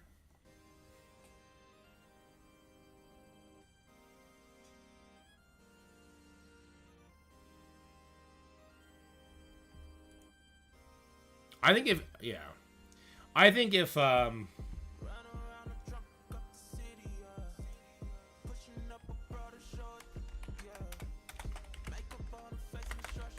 I think the Astro team would have sold just as well if you said this team will be the best null fighting team, and then you give it the worst stuff too. I think it would sell just as well as it's gonna sell, because at the end of the day, that's what people are buying Astro for. You're either buying Astral or coring for Astral, so you can beat these nodes like a month faster than if you just wait for free to play, right? Which that is a selling point. Don't get me wrong, but if you're buying them big, you're doing it for the damage they're gonna do to null.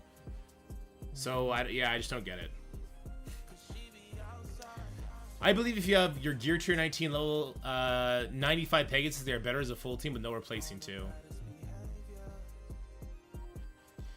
That's an interesting take, George. I think Strange replaces Ironheart right away, because he's got the unavoidable thing for the Hive Mind node on the zones 1, 3, and 5.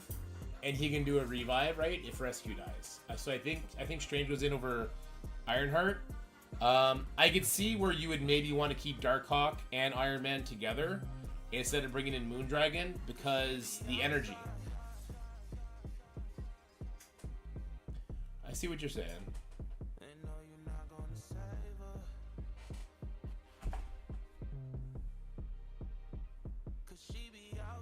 I like that. I like that. I'm gonna say Strange over Ironheart right away, and Moondragon and Ancient One go together. Who retaliates to a ton? God, I need to see this. I need to see the hardest difficulty on what like a free to play Ancient One does.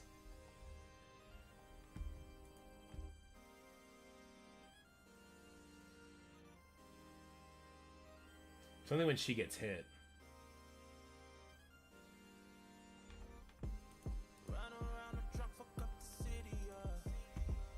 Didn't we just hear this? Downtown. Okay.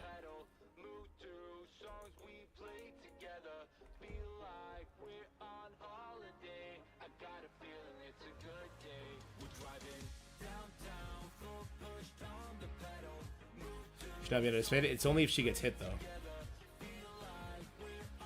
I 100% like Strange over the Ancient One, if you only have one character.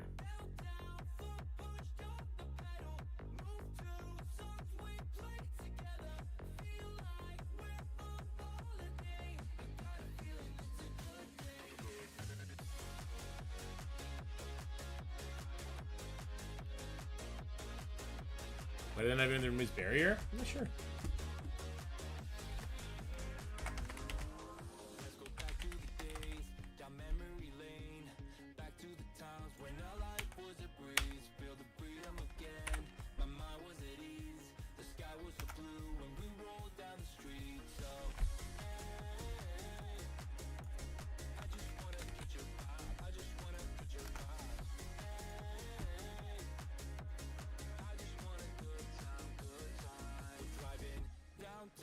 Pegasus are good up until this point.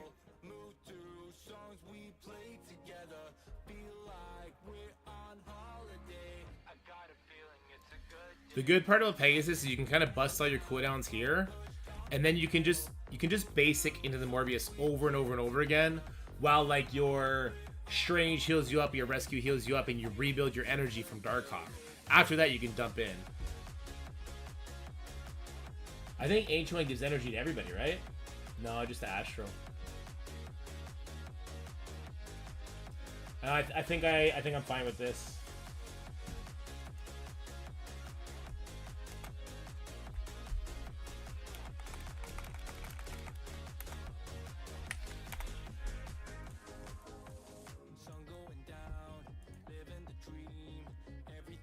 Yeah, I think I'm fine with this.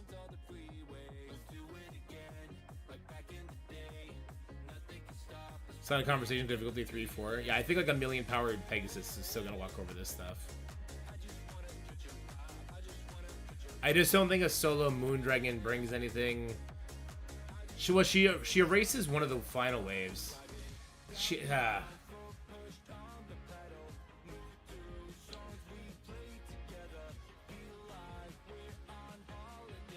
will erase the final wave. But I want to say that the Old Man Logan spawns in with the dodge, doesn't he?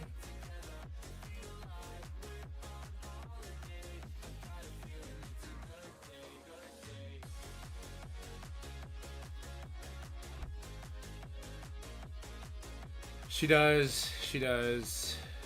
Way more than... Okay, let's go back to the way I had it then.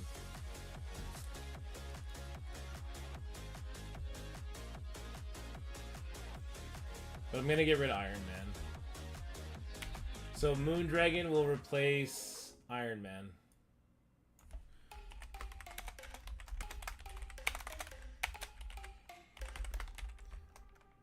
Okay, and then Ancient One replaces Darkhawk.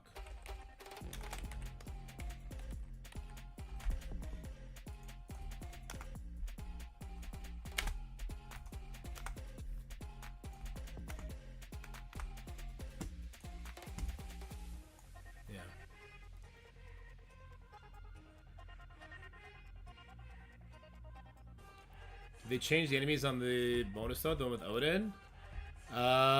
Maybe they did after the strike spot showed us like it's fucking trash. No, it looks the same. No, it looks the same.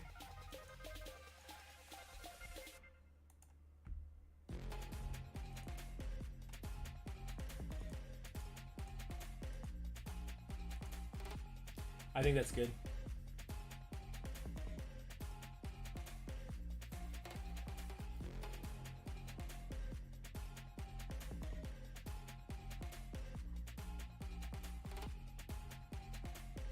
Yeah, I think I'm good with that.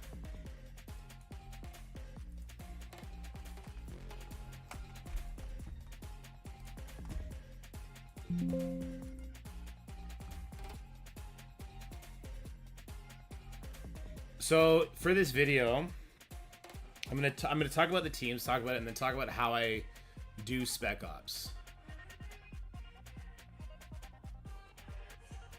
Did it have all the traits? Are active before?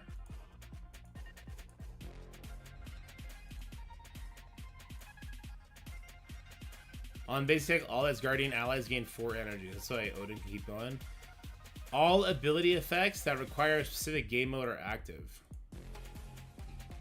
So the Arena is active. War is active. Crucible is active. I don't see Hela for the Undying, so whatever. I do see a Nova, but he doesn't come in with the Nowhere character, so he'll be pretty slow. I don't think it affects us very much. So I don't think it affects the enemies. Besides the Annihilators, obviously. The Annihilators all drop in together. That's going to be a fucking nightmare. That's what's going to kill you. And then Odin has to solo the rest. I think if you play that a little bit better than what Pathfinder did, you can get through it. By the way.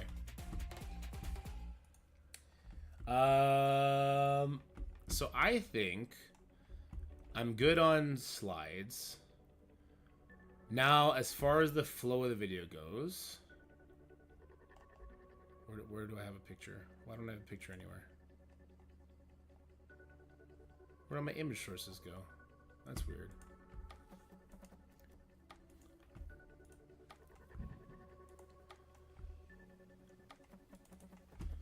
So obviously we do thumbnail first, right? Obviously.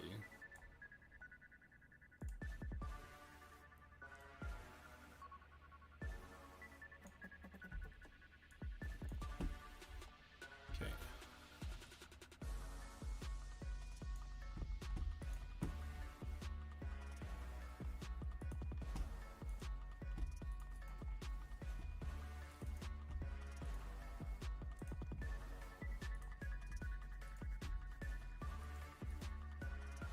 Two.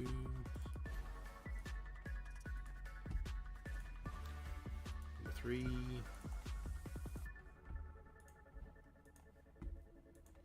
Number 4.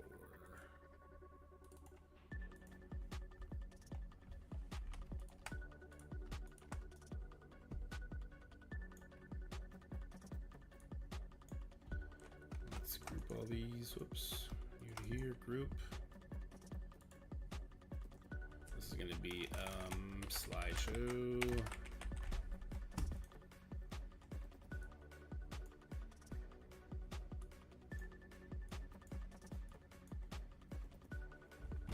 Okay.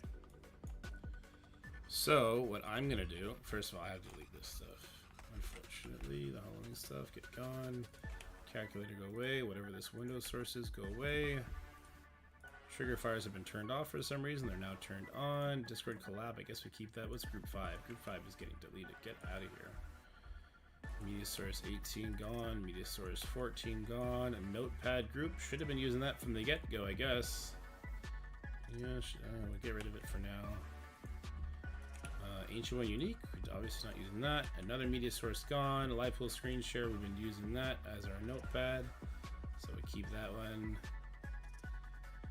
What is this window capture? This is a nothing window capture. I already have 2. Let's get rid of this one. I'm just cleaning up my scene. Sorry, guys. Another media source. Game capture. What the fuck is group 3? It's a different one again. Guest cam. I already have that. That's Discord collab.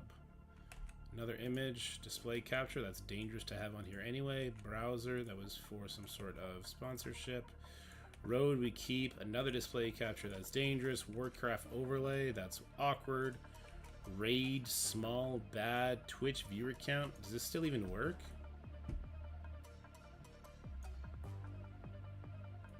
I don't see it working. It's supposed to pick up.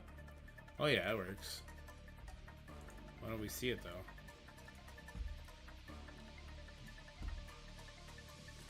This one work? They both do the same thing, but neither work. Oh wait, they're both behind the thing. Do you guys care to see that? Do you guys want to see how many people are watching on Twitch? I'm not sure people actually care about that.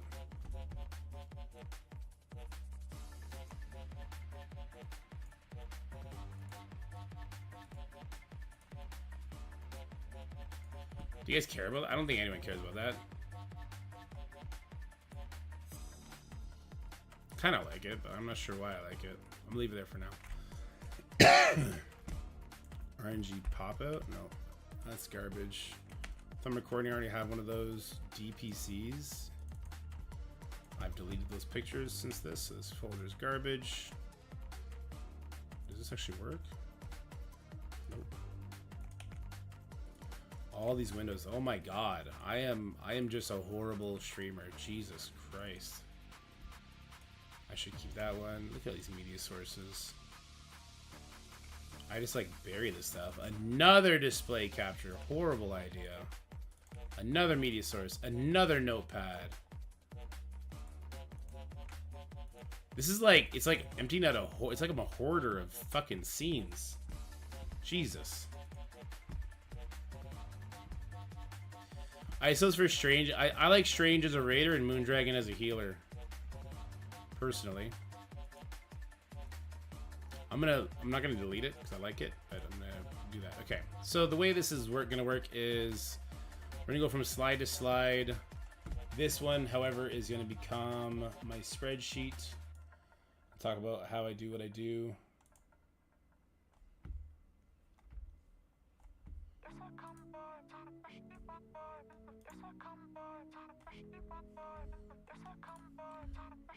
So like, hey everybody, this is what the video is. This is Zone 1. And I'm sorry, chat, you're gonna have to probably be gone for this.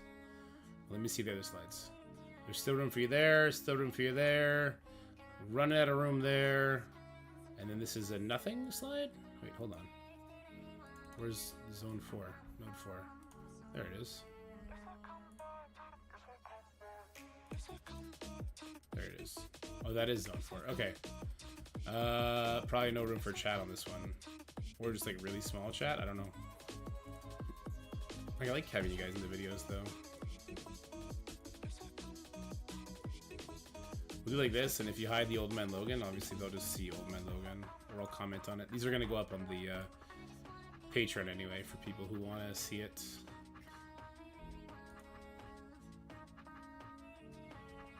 Okay, but when we're not doing that, it then goes to this. Zoom in heavily on it. There you go. So you can see, I'll show like, so for Zone 1, you can see like I am making Beta Stocky Kingsman. I'm making them get rid of their entire Undying team. And this is going to be, they're going to be using Skrull/Odin. And the reason I know I can do that is if I go over to Alliance, I can put this in and I can see who kind of has the biggest team. Well, here, I would switch this up though. I would go Skrull. It'd be like Super Skrull. Odin. And then Hive Mind, so like Void Knight. Whoops.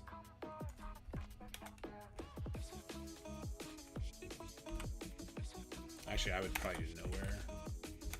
Whoops. Nova. No, I probably would still do Hive Mind.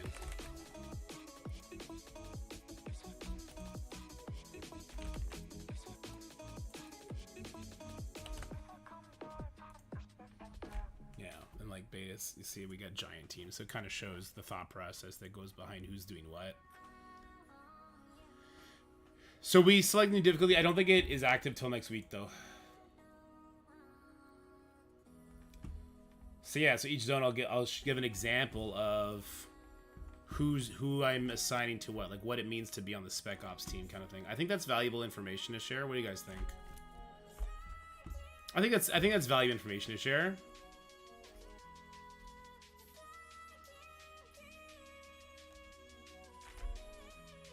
Yeah, we'll find out soon enough. So here I'm going to talk about the stocky team that's going to be using their Odin. Then here, I'll show like I just put in the like who's got an amazing. Yeah, we go from there. It's really simple from there using the spreadsheet.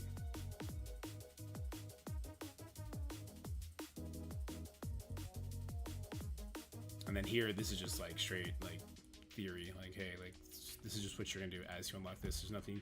There's no Spec Ops related to anything there. There's just like what to do. Okay, I think that's. I think this is gonna be a banger of a video actually. Yeah, I think this will be a banger of a video. Let's do it. 3, 2, 1. How's it going, everybody? Today, I'm going to be rolling out a series called The Battle Plan. We're going to start with Zone 4 because Zone 4 launches tomorrow.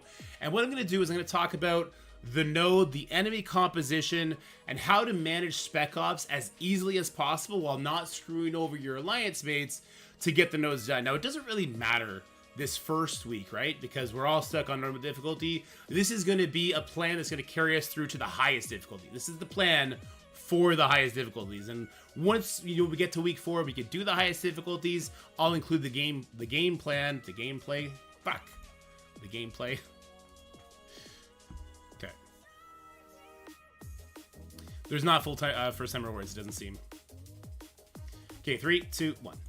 How's it going, everybody? In today's video, we're going to be doing a new series called The Battle Plan. And we're going to start with Zone 4, because Zone 4 is the zone that's going to be launching today. So what you can expect from this video is theory crafting ideas to make Spec Ops as easily as possible, while also making sure your alliance mates have a great team to tackle the nodes, throw up as much victory points as possible, and head on over to the very, very sought after Null Battle, which is going to be super fun.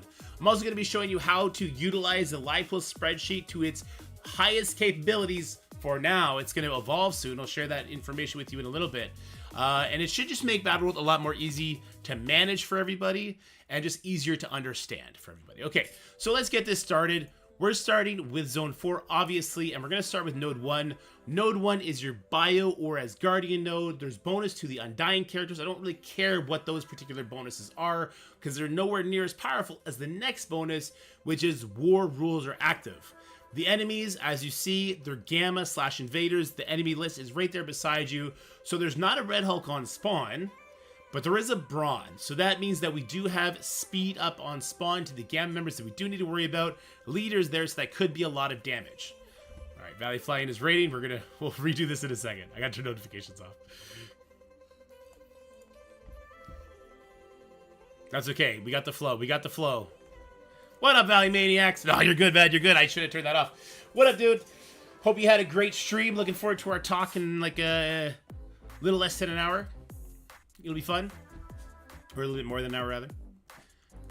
All right, here we go in 3, 2, 1.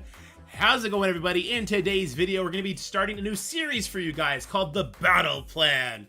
This is going to be like an all-encompassing video where I'm going to be talking about strategy for the Battleworld nodes and how we're going to make Spec Ops as easy as possible for you captains and alliance leaders, but also for the people in your alliance that aren't part of the organization. We still want to make sure they are able to crush their nodes while not being stressed out about ruining the Spec Ops for people, right? All right, hold on. I'm going to redo this. Talking too much in the intro. I wish I had some gameplay for this, but anyway. 3, 2, 1. How's it going, everybody? In today's video, I'm going to be starting a new series for you guys called The Battle Plan. And in these Battle Plan videos, we're going to be breaking down the nodes in Battleworlds and how we can make Spec Ops as easy as possible for everybody in our alliance, while making sure everyone also has amazing tools to tackle the enemies in the game plan. Gameplay! Fuck! I need to write a script, man. I should just AI script this shit. Alright, 3, 2, we're just gonna rapid fire this shit off now, right? 3, 2, 1, go! How's it going, everybody? In today's video, we're going to be starting a new series for you called The Battle Plan. And in these Battle Plan videos, what you can expect is a breakdown of the nodes, the bonuses, the enemies on the nodes, and how we can manipulate our rosters to tackle Spec Ops as easily as possible for everyone in the Alliance, while also making sure everyone in the Alliance has a good solution for the gameplay on the nodes so we can push to that coveted Null fight. So I hope you enjoy it. We're going to start with Zone 4 today, because that is the zone that'll be getting launched later today. And you can expect every zone to be launched over one day, one video. All right, so here we go. Let's start with Zone 4, node number 1. So node number 1 is going to be your Bio or Asgardian node. There's bonus to the Undying team, but I don't, like, that's nice, but I don't want to focus on it too much because it's not like make or break. What is make or break, though, is the other bonus, which is the War Rules are active. The enemies for this node are going to be Gamma and Invaders. Obviously, Gamma, very strong war team. So the first thing I want to look at in my enemy list is what I'm expecting on spawn. I see a Brawn on spawn. That means we are going to be getting enemies that have speed up, the Gamma enemies, but no Red Hulk. So that's really good. So we're going to be able to kind of prepare our team. So what I'm going to do here is I'm going to have what I call the main team. 19 players, they're going to use their full Undying team +1. Why is that? Zombie Juggernaut stops speed up on spawn, so every time a Brawn drops in, he's just not going to do anything. As long as Juggernaut has above 50% life, he's going to basically nullify all the difficulty of this node. So we're not worried about that. That's great, right? But in Spec Ops, we do have to sacrifice Juggernaut at some point. And when we sacrifice Juggernaut, I just don't think the rest of the Undying team is, I mean, they are up to the task, but not quite as easily. So what I'm going to do is I'm actually going to have 5 players completely Spec Ops their Undying team, And we're going to throw these teams instead. So because it is Bio or Asgardian, we have an amazing Nowhere team that we can throw up there, Hivemind team that we can throw up there, and of course we got Skrull who is Bio and Odin who is Bio.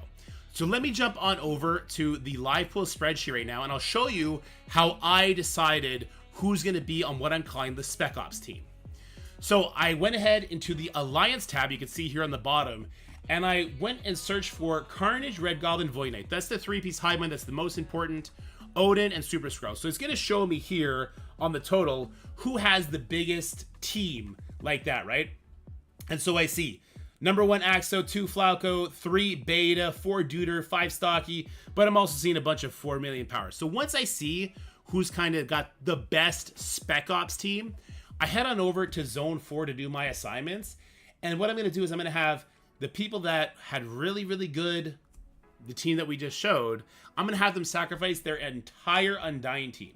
By doing this, I'm taking all the guesswork out. All the guesswork of like, one person sacrifices one character, one person sacrifices a different character from that team.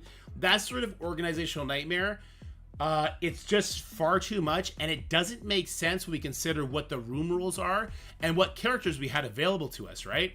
Because if I go back here, war rules are active, and I could use Odin, I could use Skrull, I could use Nowhere, which is a war team that actually was kind of sold to counter Gamma, or I can use Hivemind, who will, once they get going, they can enter a wave, like say Red Hulk drops in on the second wave. If I kill everybody in one shot from the first wave, all of a sudden my entire Hivemind team has like 250% speed bar. And I can just tunnel into Red Hulk at that point, and people with Odin, they're just going to spear down that Red Hulk. It doesn't matter that he gets charges, he just never gets a turn at that point, right? So this is why I don't need to worry about sort of trying to cross-pollinate Undying Spec Ops characters and non-Undying Spec Ops characters. It just makes it that much easier, right? So that's what I'm going to do here. These are the 2 teams that I suggest. 19 players are going to use Undying +1. 5 of those characters will have to give up their Odin. The other 14, that +1 is probably going to be Odin. 5 of those players are going to have to give up their Skrull. They're probably going to use the other character. You know what I mean? So it becomes very easy at that point. Of course, I'm talking about the Alliance. If everyone has Odin, there's other great characters from the Bio Asgardian. You can bring in Vol with your Undying. That's going to hit super hard. Other Bio characters, I mean, I could bring Void Knight with Nowhere, or I can just bring Nova with the Hivemind, or I could just bring 4 Hivemind characters instead, right? Lots of options. So that's going to be it for node number 1. Let's head on over to node number 2 now. Oh, I'm taking a break. Oh, I'm taking a break. How was that? That's pretty good, right?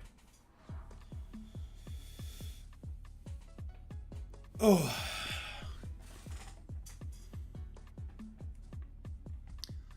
That's pretty good. All right, so what I want to do now is I want to do something here. So, well, let me just pull this back up. So I think the hardest, I just want to see the Apocalypse Red Hulk. Or sorry, the Apocalypse team. Apocalypse Red Hulk. Morgan. Archangel. Rogue. Okay.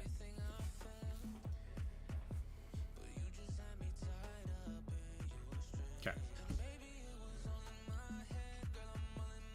And we're going to talk about, yeah, okay. I think we're good. All right, here we go. 3, 2, 1. All right, head on over to node number 2 for Zone 4. This is going to be your Horseman or MSF Original or Apocalypse node.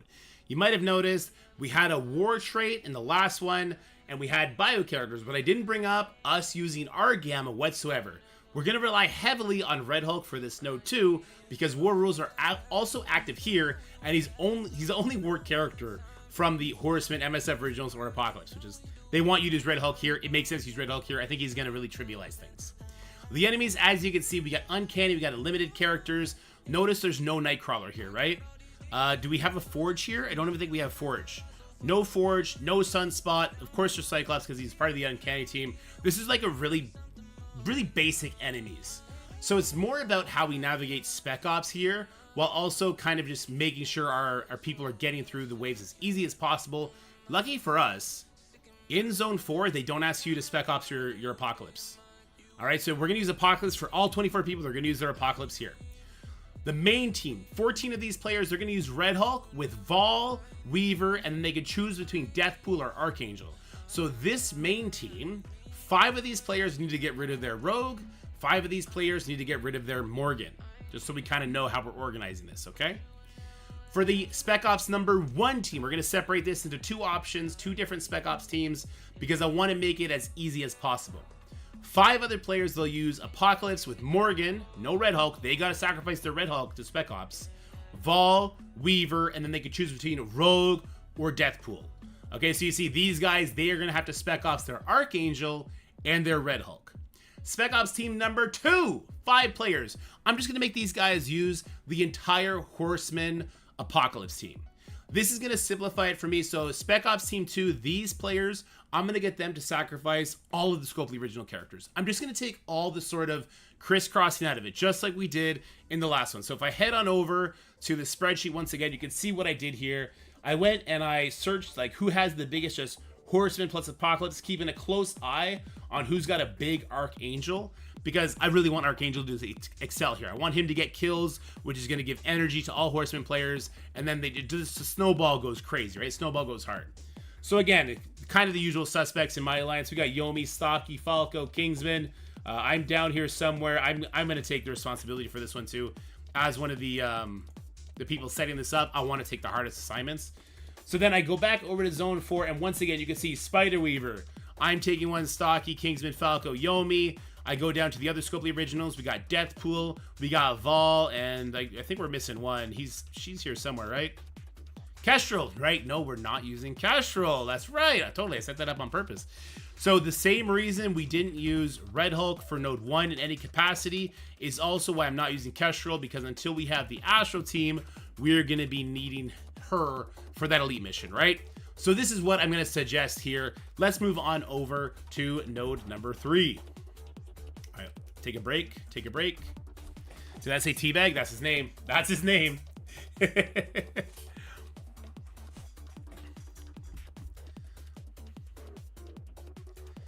All right, heading over to node number 3, there is an overlap here with one of the characters from the last node, Rogue. But I'm actually going to allow myself to use Rogue here as long as I have enough to sacrifice for a Spec Ops, which I 100% do.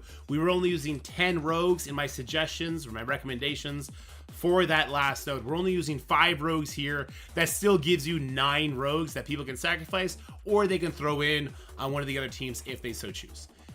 But node 3 on its face seems really difficult until we talk about the bonuses. Node 3 is your Herald mission. You have to use X-Men characters here. The bonus to Extreme X-Men is that they get 97% speed stat. It's a crazy buff, right? Raid rules are also active here, so all the stuff Nightcrawler does, all the stuff Gambit does, all the stuff the Extreme characters do in full effect. There's also bonus to Cabal, which only affects the enemy, which is going to make Ares and Emma have the Cabal tag. So if there's no Namor here, so there's no speed up in play, but it does mean I think that they're going to spawn with Safeguard, they're going to spawn with leader buffs, leader's going to do big heals to them, stuff like that is going to happen. And that's our enemy list right there. So this one's super easy. That Extreme X-Men bonus with 97% speed stat and damage and everything, it's going to be too much to matter. All I want to do here is I want to make sure that I don't have 5 people giving up both Old Man Logan and Nightcrawler. I think you would still be fine because of just how overpowered the bonus rules are, but let's just make sure everybody's safe, right? So we are going to do 2 different Spec Op teams for this one as well. Our main team, 14 players, they're going to use Nightcrawler, Old Man Logan, Sunspot, Gambit. That's going to be your 4. I put Wolverine in there just because you could throw whoever you want in there as your 5th, right? You could throw X-23, though we do need to make sure 5 people are giving up X-23. You can do Sunfire, because he's going to be crazy damage because he's got that raid tag, and if you give him offense up on spawn from Sunspot, like, it's good stuff, right?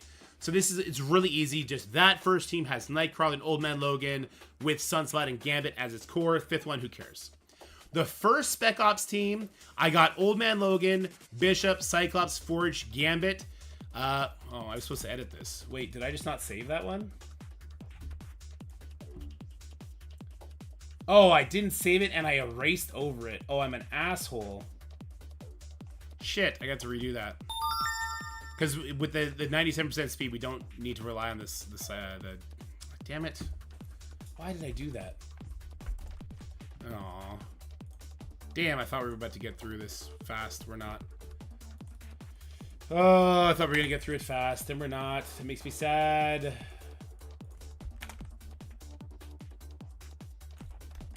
Herald. X-Men. Bonuses to Extreme. X-Men. Don't forget the dash. Bonuses to Raid Rules, and the bonus is to Cabal. The enemies are Cabal.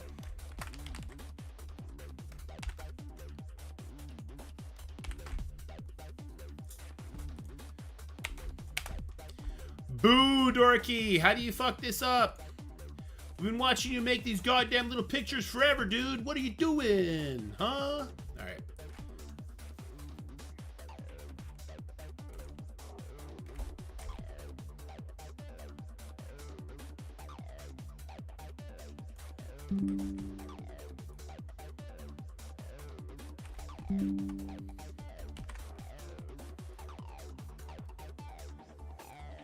Oh, what?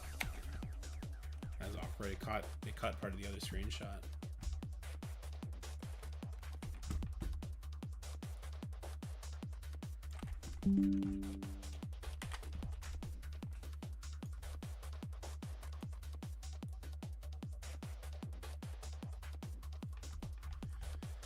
Oh, Poopsicle.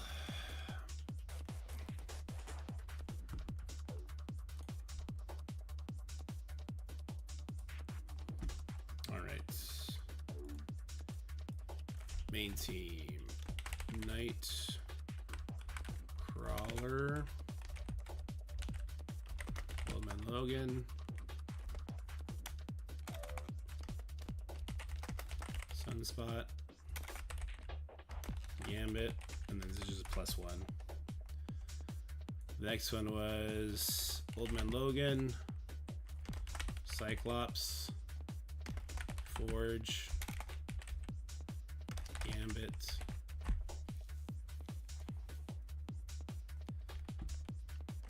Sunspot. Let's use Sunspot here, I think.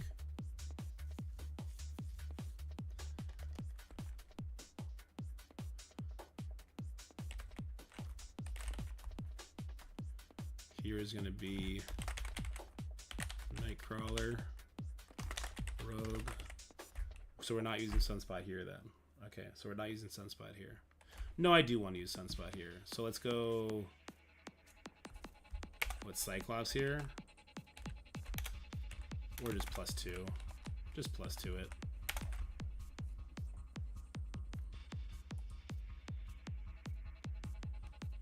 Nightcrawler, Rogue, Sunspot,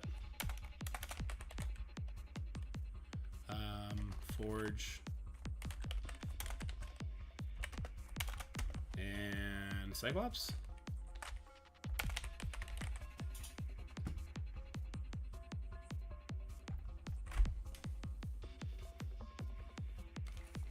Okay.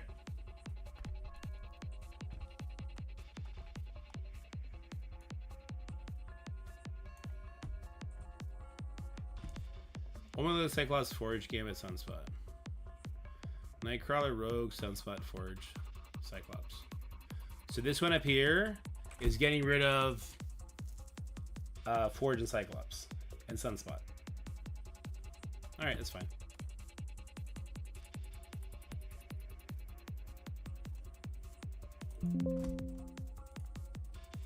Did I just change it? Yeah, I did. Perfect. Okay. All right, let's try that again. Sorry, everybody. All right, 3, 2, 1. All right, head on over to node number 3. We're going to be tackling our first Herald node in this series. And the Herald node seems like it should be scary, but it's missing key aspects that actually make it super easy, okay? So this is going to be an X-Men node. The bonus is going to be to the Extreme X-Men, and it is literally an extreme bonus. They're going to be getting 97% increased speed. That's an absurd thing to gain, okay? The raid rules are also going to be active. There's going to be bonus to Cabal in the sense that Ares and Emma get the Cabal tags. It basically means they're going to get like Safeguard. There's no Namor here. With no Namor, the enemy cannot gain speed up, and honestly, even if Namor was there, I'm not sure that would even be in play with 97% increased speed stat to the extreme X-Men characters. Okay. But those are our enemies. Red Goblin's the boss. The other guys are doing their thing. It's not super impressive. It's not very hard to make this one work. All I want to do is I want to make sure I'm not asking 5 people to give up both Nightcrawler and Old Man Logan in this sense. So I'm just going to make sure that I have 2 different Spec Ops teams. So the main team, what 14 players are going to do, we're going to make them use Nightcrawler, Old Man Logan, and Gambit together.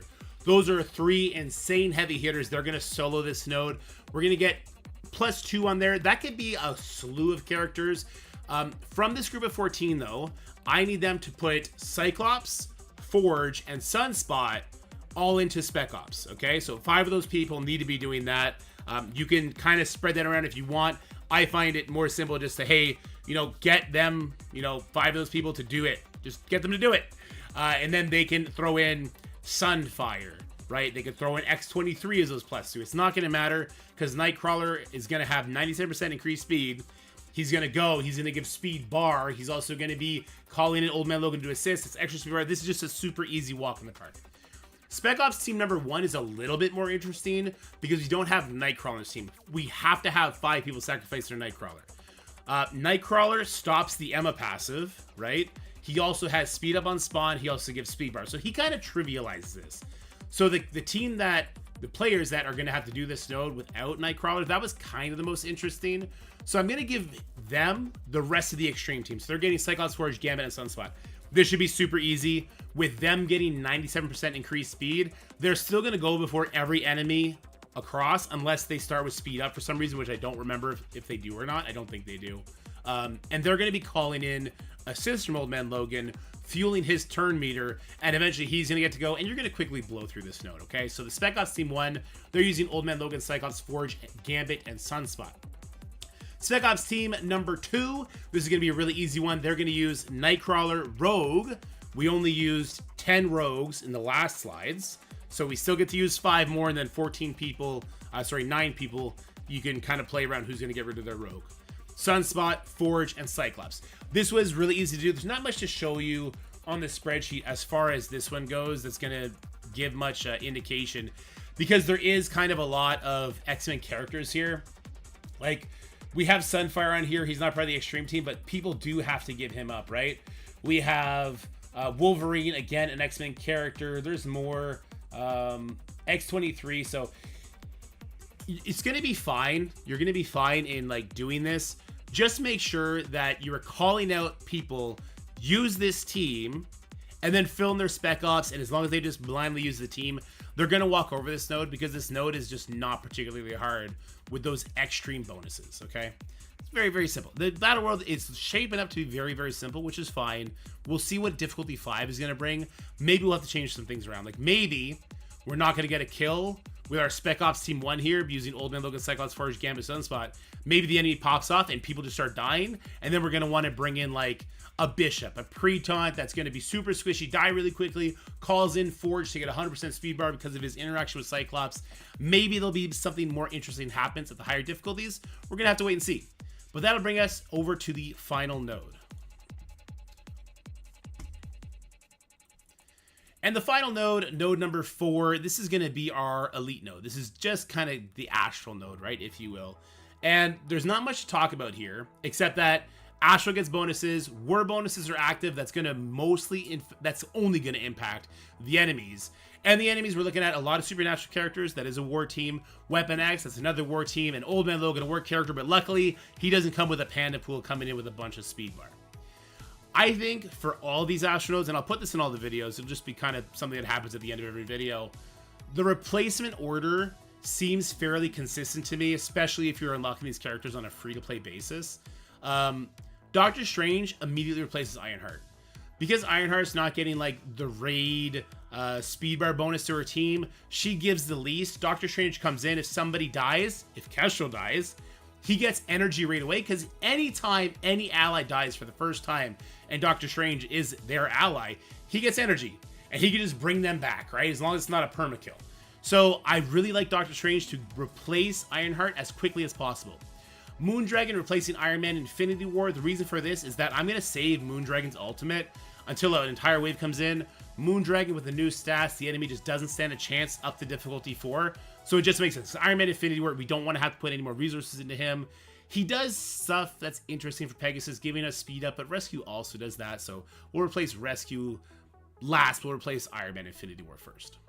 When the HON comes in, she does come in. She gives energy to the other astral people. She has Retaliate. She does have a lot of AoE on both her special and her ultimate. So just like Moondragon, she comes in and just nukes waves, right? So when I get her, I'm going to replace Darkhawk with her. Darkhawk is a hard one to replace because when we hit that Morbius, as you can see right here in the middle, the Morbius with 255k, he's a super tank. He comes in with like safeguard, defense stuff, all kinds of annoying stuff. With Darkhawk on the field, you can just start spamming basics, since you can't really hurt him until he drops those effects anyway. And Darkhawk fuels energy to Rescue. And Rescue can just keep healing you and keeping that speed up, right? So it's hard to replace him, but Ancient One definitely does get that nod. And then finally, well, not finally, Shadow King's still going to come. Emma Frost, X-Men, she's going to come in, she's going to replace Rescue, because at that point, I get to assume you have the other 3 Astral, and then we're just looking at synergy for Astral at that point. Shadow King will be sometime this month. He'll replace Kestrel, and then we can start using Kestrel in the MSF original node. There is no sacrifice for Kestrel in the Spec Ops, so that's good. And Shadow King just brings the rest of the team together. That's how I see the replacement order going. I'm interested to know what you guys think in the comment section below. Also interested to know if you guys like this video. If this did help you kind of navigate Spec Ops a little bit better, kind of dumb it down so we're not trying to, you know, Dorky, you're going to give up your Zombie Juggernaut, but you're going to keep the other 3, and Stocky, you're going to give up your Scarlet Witch, but then you're going to get rid of the other 3, and then all that cross-examining you have to do on rosters is just too much. The bonuses are so powerful that we're just going to get 5 people to get rid of the entire bonus team in those senses, and then we have these plug-and-play options. It does get a little bit more complicated when we're looking at that Herald mission, though, right? So hopefully that these sort of suggestions find you well. Hopefully they help you. And be interested to know what you think in the comment section below. But for now, guys, stay happy, stay healthy, have fun, have yourselves a wonderful day. Oh, I forgot to talk about it. Spec Ops, even with this, is kind of annoying, right? LivePool, whose spreadsheet we've been using, has been an absolute lifesaver as far as organization goes for alliances and navigating Spec Ops, especially because right the first week they threw the event at us, right? He's working on upgrading the tool, like programming the tool, so that what I just did, where I looked up my entire Horseman Apocalypse team, he's going to have the tool analyze just the roster screen and do that step for you. And just spit out the 5 players that would make that team the biggest. So hopefully it's going to just basically automate Spec Ops for captains. They're not going to have to worry about it at all. You'll probably just have to check, like, okay, like they have the biggest 5-piece team there, but maybe it's because they're Morrigan, their Red Hulk, their Rogue are all 3 diamonds, but their Archangel's still Gear Tier 17, but it still just makes it the biggest. You'll have to like just kind of double check that, I think. But we're going to put a bunch of qualifiers on it that hopefully it'll just automate Spec Ops. Interested to know how you guys feel about that. Big shout out to LivePool for putting as much work into this spreadsheet stuff as he is. And that's it. Have yourselves a wonderful day, and I'll see you guys in the next video tomorrow where we're going to tackle zone number 5. Goodbye. All right. That was a decent video. I don't know if I feel great about it, but I feel decent about it. Chaucer's the best!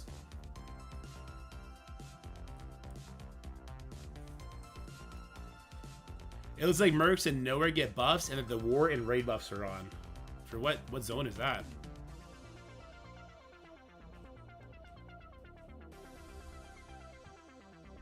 Do you feel average about it? I feel pretty average about it. Yeah. But let's get the video up. We need a video up for the day. And I think it's somewhat interesting, right?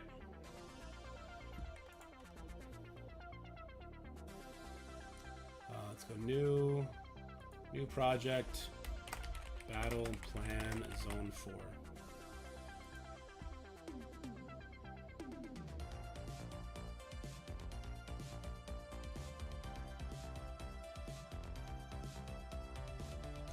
Would it help if I add to these pictures who's doing what as far as Spec Ops goes? It probably would, wouldn't it? Like,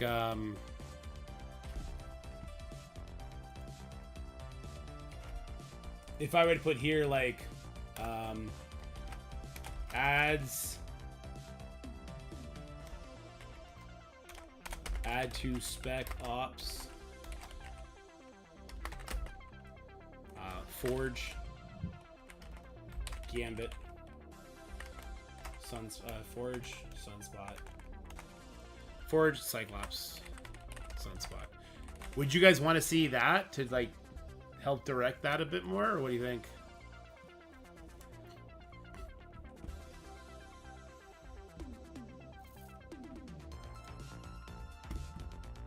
That's helpful. Okay, we'll do that.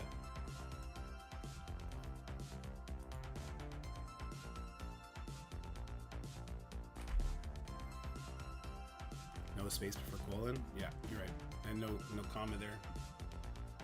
Let me do this.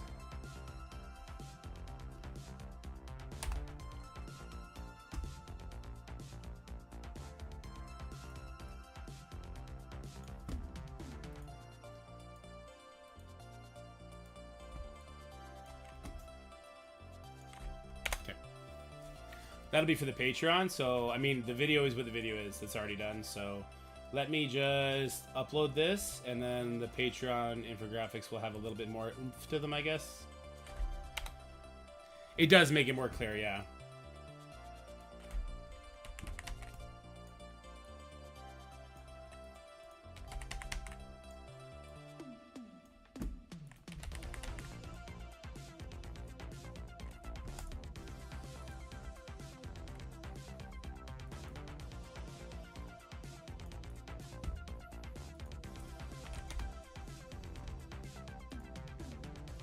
Let me just doing quick edits here so I can upload this video. Check the sound. 5 players completely Spec Ops their Undying team, and we're gonna throw these teams instead. So I don't like this music. I'm gonna put the music I like in here instead. Music I like. All right, I really like Too Cute. I really like Chemistry Rush. Oops. I really like Hyperpower. Hyperpower. Space Invaders dope. TikTok Talk is dope. Nom Nom. All right, let's do that. Boom, boom. Pull it all in. We're just a little short. Let's grab one of our Billy Boy songs. Push People. No, All Over. Okay.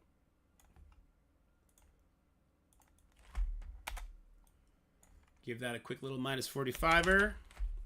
What up, Sheriff? Hope you're doing good. But I don't want to focus on it too much because it's not like make or break. It's like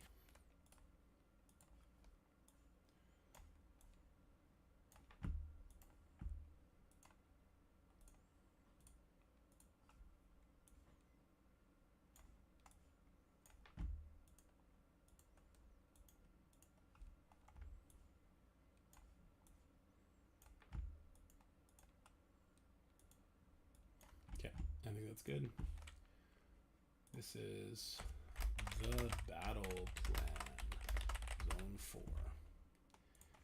4. You know what I should also do? I should include a save squads. I should include save squads too. Right? I should make save squads. We can put that up on the Patreon, and I can put that in the comments section, I guess.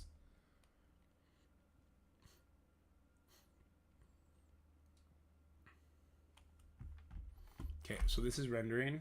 Let's do the Spec Op edits here. Okay.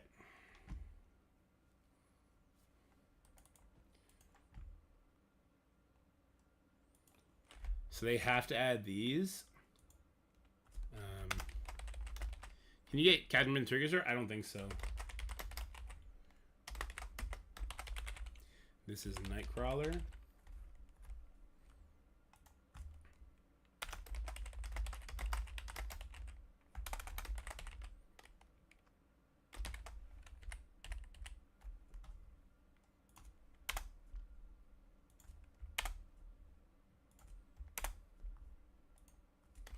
This is Old Man Logan. Anybody else here that we should talk about? Like,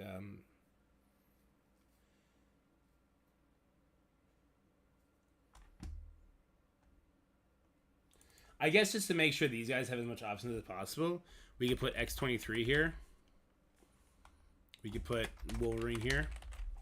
And then we have what? Sunspot and... Sunfire. Any other mutants? Or is there any other X-Men? Not really.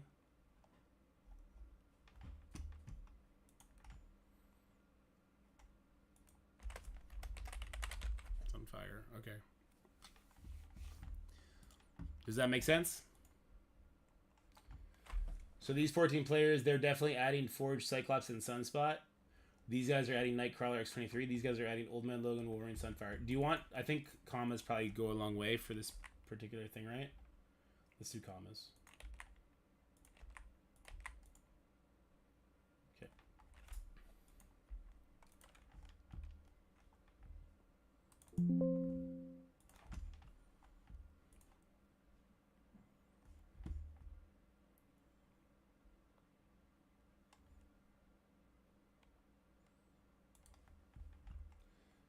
All right, node number... Shit, I deleted node number 2. Okay, but I could just... Nope, I'm gonna have to redo it. Fuck! Fuck! Fuckity! Fuck! Fuck! Fuck! Fuck! Fuck! Wait, I can't control this in my... Oh, I hate myself. Why do I do this to myself? I always fail to do duplicates. Okay, let's do the other one first. We'll do node 1 first. Okay, so these guys are doing... how did I phrase it over here?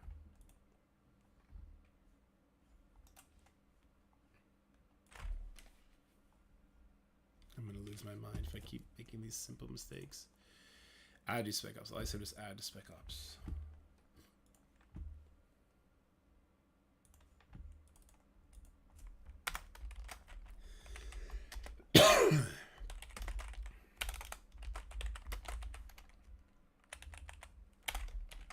I don't actually think there is any Nowhere characters in the Spec Ops for this one. I was looking for...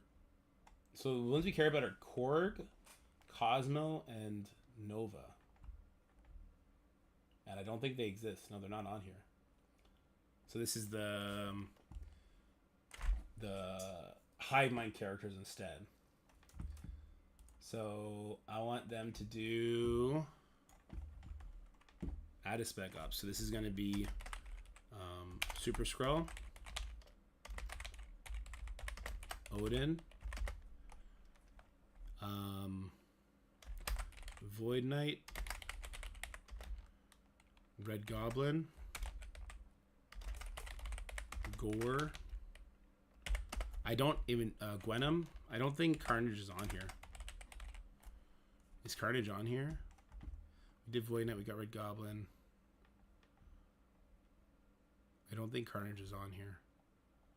He's not. Neither is Venom. Add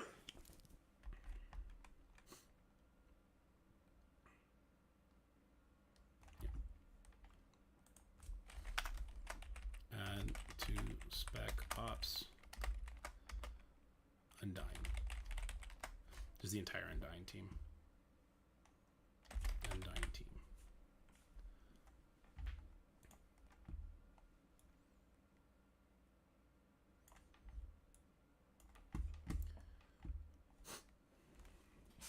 Yeah.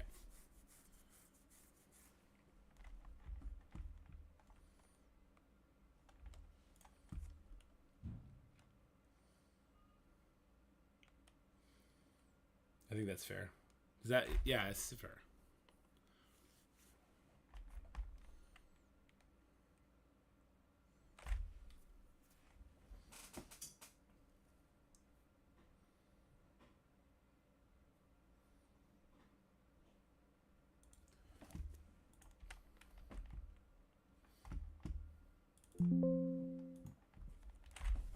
Why is ass on my screen? Was there ass on your screen? Where?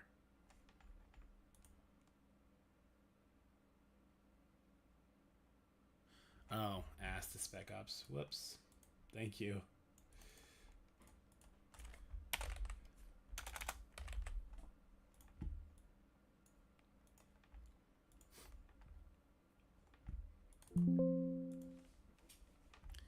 Okay.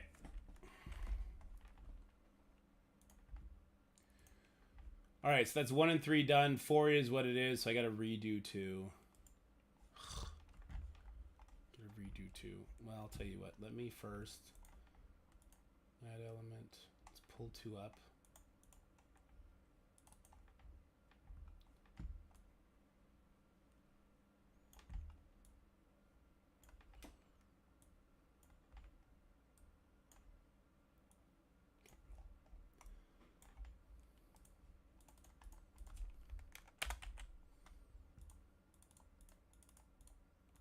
Come on. There we go. 2. Horseman or MSF or original or APOC ellipse.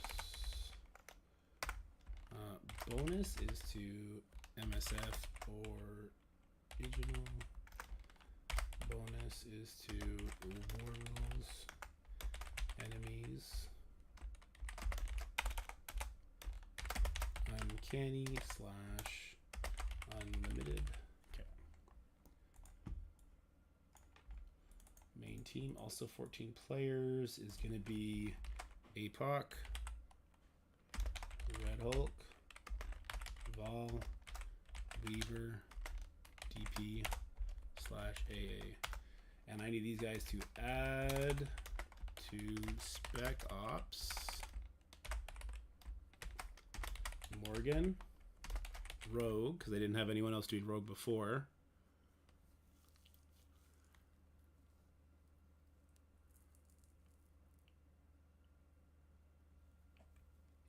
Yeah, Rogue needs to go here. So Morgan, Rogue.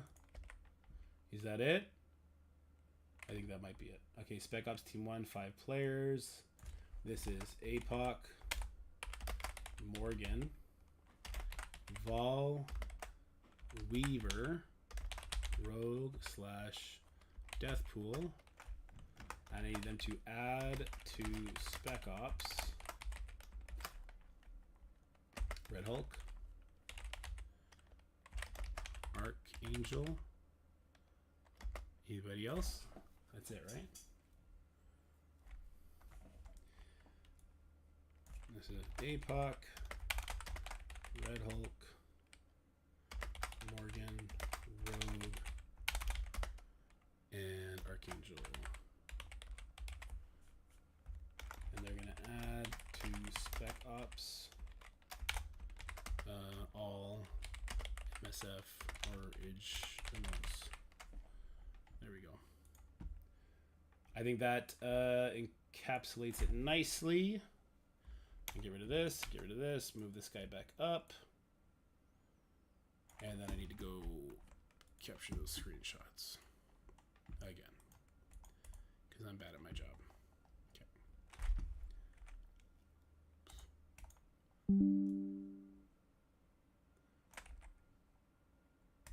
Come on, get out of here.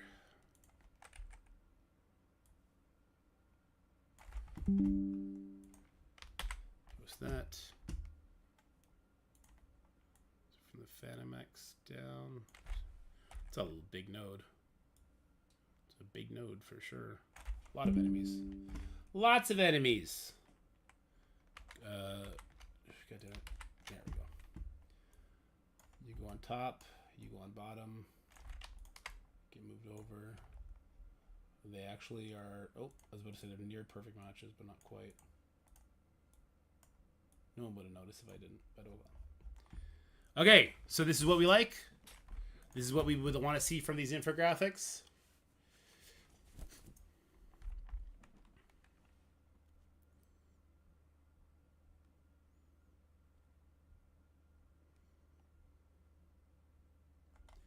Okay.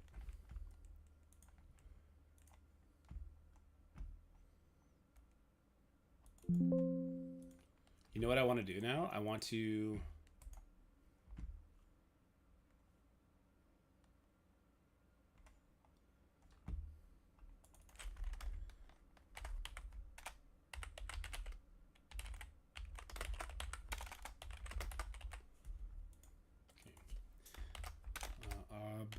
Previously not spec ops characters were assigned during here.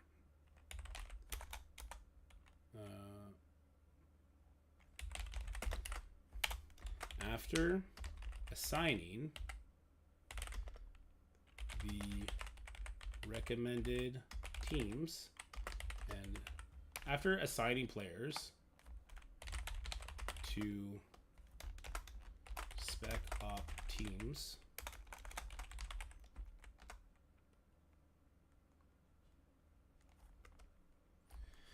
what's the best way to word this? So it's like after assigning players to spec op teams 1/2,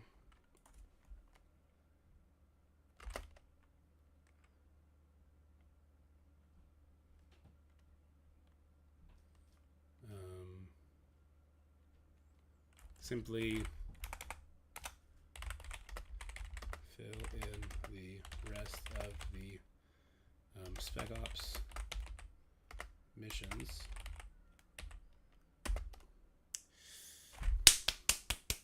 I kind of feel like I need to redo number 4 now. I kind of feel like I need to redo all of it now. I can redo all of it and make it shorter. I can redo all of this and make it shorter.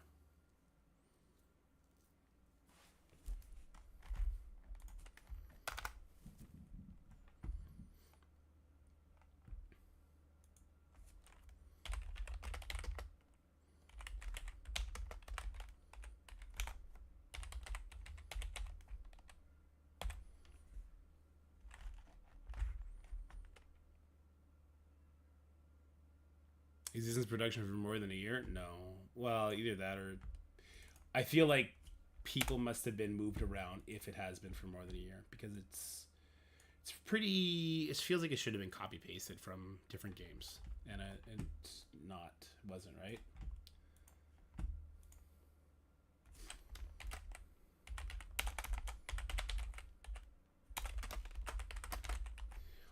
Guys, I hate to do. I'm gonna re-record that, but it's gonna be perfect.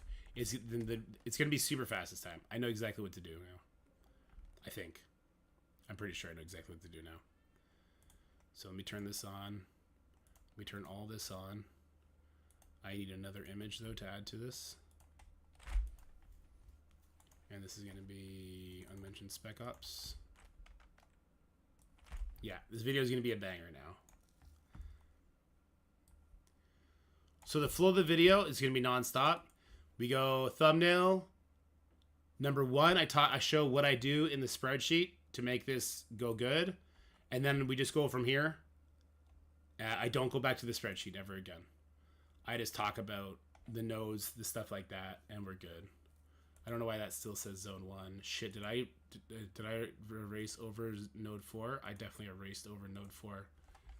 Please tell me I didn't do that here. I didn't do it here. Okay.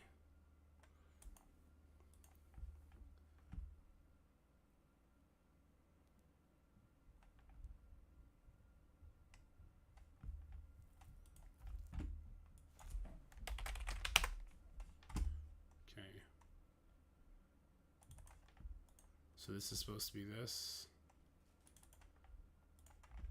And then this one is now this.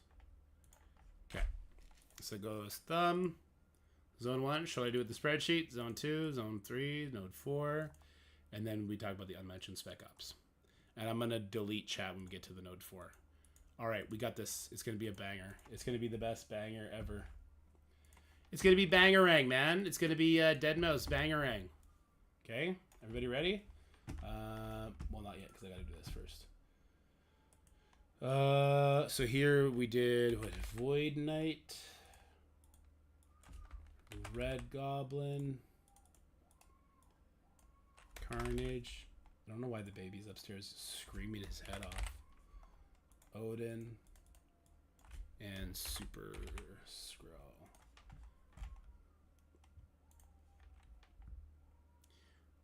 Rufio.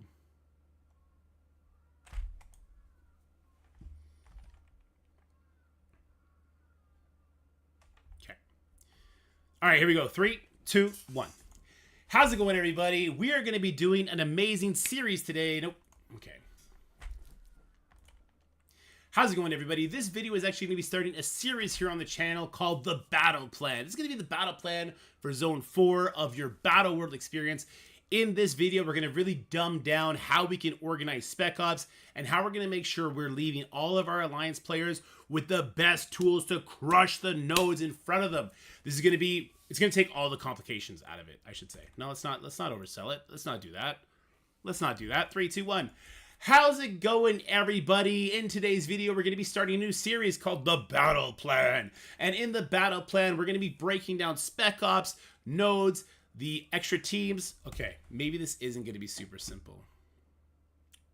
Because I'm having, like, the biggest brain farts ever. Okay. How's it going, everybody? In today's video, we're going to be starting a new series called The Battle Plan. And in the Battle Plan, we're going to be breaking down the zones node by node in Battle World, talking about replacement teams, how to organize Spec Ops as simply as possible, because there's a lot of confusion right now. We're going to alleviate all that and make it really easy, or hopefully really easy for everybody that watches this video. So make sure you do watch this video, share it with your friends, subscribe to the channel, all that good stuff. But let's jump right into it to save your time. And we're going to start talking about Zone 4, node number 1. So node number 1 is asking you to use your bio or Asgardian characters. There's a bonus to the Undying characters, but I don't want to focus on that too much because I don't think it's really necessary. The bigger bonus, which is kind of the overarching theme of Battleworld, is going to be the additional rules from other modes. So in node 1, war rules are activated here. The enemies we're facing are going to be Gamma and Invader characters. Luckily for us, there's no Red Hulk to start this node off. There is a Brawn, though, so that's going to be our speed up. So when I think about that, I want to make sure that whatever team I'm going in there with is going to be able to survive a Gamma character team, especially with Leader on there. It's a lot of damage, who's going to have speed up on spawn, right? So Zombie Juggernaut just stops the speed up on spawn. So that's just going to make things so much simple. So I want as many alliance mates to have that simplicity as possible. So that's where I'm now going to start breaking things down into a main team and to Spec Ops team and possibly Spec Ops teams 2, depending how things go. There will be mostly Spec Ops 1 and 2 for each node, okay? So my main team, this is what 19 players are going to do. They're just going to simply use the Undying team plus 1 character. I don't care who that character is. From these 19 people, it doesn't have to be the same people that are going to add these to Spec Ops. It could be if you want to keep it simple. But from these 19, I need them to add Super Skrull, Odin, Void Knight, Red Goblin, Gore, and Gwenom to the Spec Ops, okay? Because this is going to make room for my Spec Ops team. 5 players. These guys are going to use either the 3-piece Nowhere, which is Nova, Korg, and Cosmo, or 3-piece Hive Mind, which is Carnage, Red Goblin, Void Knight. And I'm going to have them add in Skrull and Odin. If you're in a more early game alliance and nobody has Odin yet, like my mid game alliance, I'm going to also add Gore to this list. So they're going to be able to use Gore instead of Odin here, right? He takes charges off. He's really good against Gamma. Yada, yada, yada, okay? These 5 players, to their Spec Ops, they're putting in the entire Undying team. This goes counter to what I had actually said in the previous video where I was saying no one player should have to add more than one of the bonus characters to any given Spec Ops. I was not made aware of the room rules when I made that video. I didn't know that they were going to add, in this node, all war tags are open. Now that all war tags are open, a team like Nowhere can come in here with the speed bar and the battlefield effect, all kinds of stuff, and absolutely walk over it. And that's going to be true for a lot of the nodes. This particular suggestion actually doesn't rely too much on the war characters, as we do have Skrull and Odin here to step in and fill that void, which is great. Fill the void, get a void. Okay, anyway. So when I'm assigning these things, this is where I want to kind of give you a little tutorial on the spreadsheet that LiFo made for us. And there's going to be improvements to that spreadsheet, which we could talk about at the end of this video kind of to hype you guys up, because I think it's actually really exciting what he's working on. But let's head on over to the spreadsheet right now, and I'll show you how, as a captain, I assign this, and how you probably want to inform your alliance captain they should assign this. So if you're using the spreadsheet, which I really hope you are, because it makes it so much easier, we're going to come down to the Alliance tab, and I'm going to put in what I think is a desired Spec Ops team, right? So 3 Hive Mind characters with Odin and Super Skrull. When I put this in, it's going to put out to me, sorry, I was about to swear, it's going to put out to me the highest powered players in my alliance that have these 5 given characters. So rankings, we got Axio, Falco, Beta Beat Ceci, that's yours truly, Duder, and Stocky. So I know that these 5 characters would probably be able to handle that node easier than the rest of the people in the alliance. So then I head on over to Zone 4, and I just make those assignments. So you see Scarlet Witch Zombie, I'm getting rid of it, Stocky, Kingman, Falco, Yomi. We're all getting rid of Scarlet Witch Zombie. We're also getting rid of Juggernaut. We're also getting rid of Iron Man Zombie. There's no Hela to get rid of, which I thought was interesting. But you see what I'm saying here, right? So I'm now assigning a team that I know will handle the node, and then asking 5 people, you're going to have a little bit of a harder time on this node, guys, but you have the biggest alternate team. That's sort of the philosophy we're doing here, and that's the philosophy you're going to be taking for a lot of the missions. Zone 4 is a little bit of an anomaly, but for the most part, that's what we're going to be doing, okay? All right, so let's head back on over to the spreadsheet, and that's going to basically be it for this. I will put up these infographics up in the Patreon. It's $1 a month if you want to support the channel, but if you want to take just a screenshot of this and black out my face and share that with your alliance, please feel free to do that. Or if you're in the Patreon and you just want to share it with everybody, do that too. Because once you're in the Patreon, you can do whatever you want with these pictures. All right, let's head on over to node number 2. Then node number 2 is going to be your Horseman or MSF Original or Apocalypse character. There's bonuses to the MSF Original characters. It's nothing crazy. It just gives the MSF Original characters the Horseman tag. That means like Rogue will give them damage, Morgan will give them life and resistance, Red Hulk will give them speed bar when he does his special if they're adjacent. It's pretty actually tamed down compared to the type of synergies we see around these days. There's also going to be bonuses to war rules. Now you might have noticed in the last node, we had bio, we had war, and I did not bring up Gamma at all. I didn't suggest we use Gamma whatsoever. That's because we really want to use our Red Hulk here, okay? Red Hulk with Apocalypse is going to make it really easy for the vast majority of our alliances. The type of enemies we're going to be facing here are going to be uncanny and unlimited characters. So you can kind of see it here. It doesn't look too difficult. We don't see any Nightcrawlers here. There's no Sunspots, no Forges, so we don't really have to worry about revives. We're mostly looking at anti-control effects from Dazzlers. That's going to be annoying. Taunts from Colossus will be annoying. And then Phoenix, percentile damage. That's going to kind of be annoying. And I guess there's 2 rogues here we'll have to worry about at some point, okay? Our main team, 14 players, because we're going to break it up into 2 different Spec Ops units here. 14 of our players, they're going to use Apocalypse, Red Hulk, Vol, Weaver, and then they can choose between Deathpool or Archangel. If they have Big Archangel, I do suggest him because he can give energy if he gets kills. I need, from these 14 players, at least 5 of them to donate Morgan and Rogue. The next Spec Ops team, this is going to be 5 players. We're going to use Apocalypse, Morgan, Vol, Weaver, and then they can choose between Rogue or Deathpool. And from those 5 players, I need these guys to donate Red Hulk and Archangel, especially Red Hulk here, because Red Hulk is going to be key for the Spec Ops 1 and 2 teams. Or sorry, the main team and the Spec Ops 2 teams. Speaking of that Spec Ops team number 2, those guys, they're just going to use the entire Apocalypse Horseman team. I really do like what the MSF original characters bring. I think Vol and Weaver will make the nodes much easier than, say, Rogue and Archangel will. But just to simplify things, I'm going to have my 5 best Horseman Apocalypse owners use them. The node does not look any sort of difficult for a Apocalypse Horseman team, and this is going to allow me to have those players add all the MSF originals. So if I go back to the spreadsheet for just 1 second, you'll see I did the same thing, and I took on that responsibility again for the people that got rid of Undying. I also got them to get rid of all the MSF originals. So you see here, Beta Beat Sassy, Stocky, Kingsman, Falco, Yomi. We got rid of Spider Weaver, got rid of Deathpool, got rid of Vol. You might notice there's 1 MSF original missing, Kestrel, and I'm not including her here at all. That will change when the entire Astral team comes out. They don't ask you to donate Kestrel to Spec Ops, But Kestrel would easily plug in here. She'd probably be higher value than Rogue, Deathpool, or Archangel. But until such time as we can expect players to have Astral, I don't want to include that in the conversation. Just know if you're the kind of player that's going to be getting your Astral team faster, then you can go ahead and grab that there, okay? All right, let's head on over to node number 3, the Herald node. This one is pretty interesting.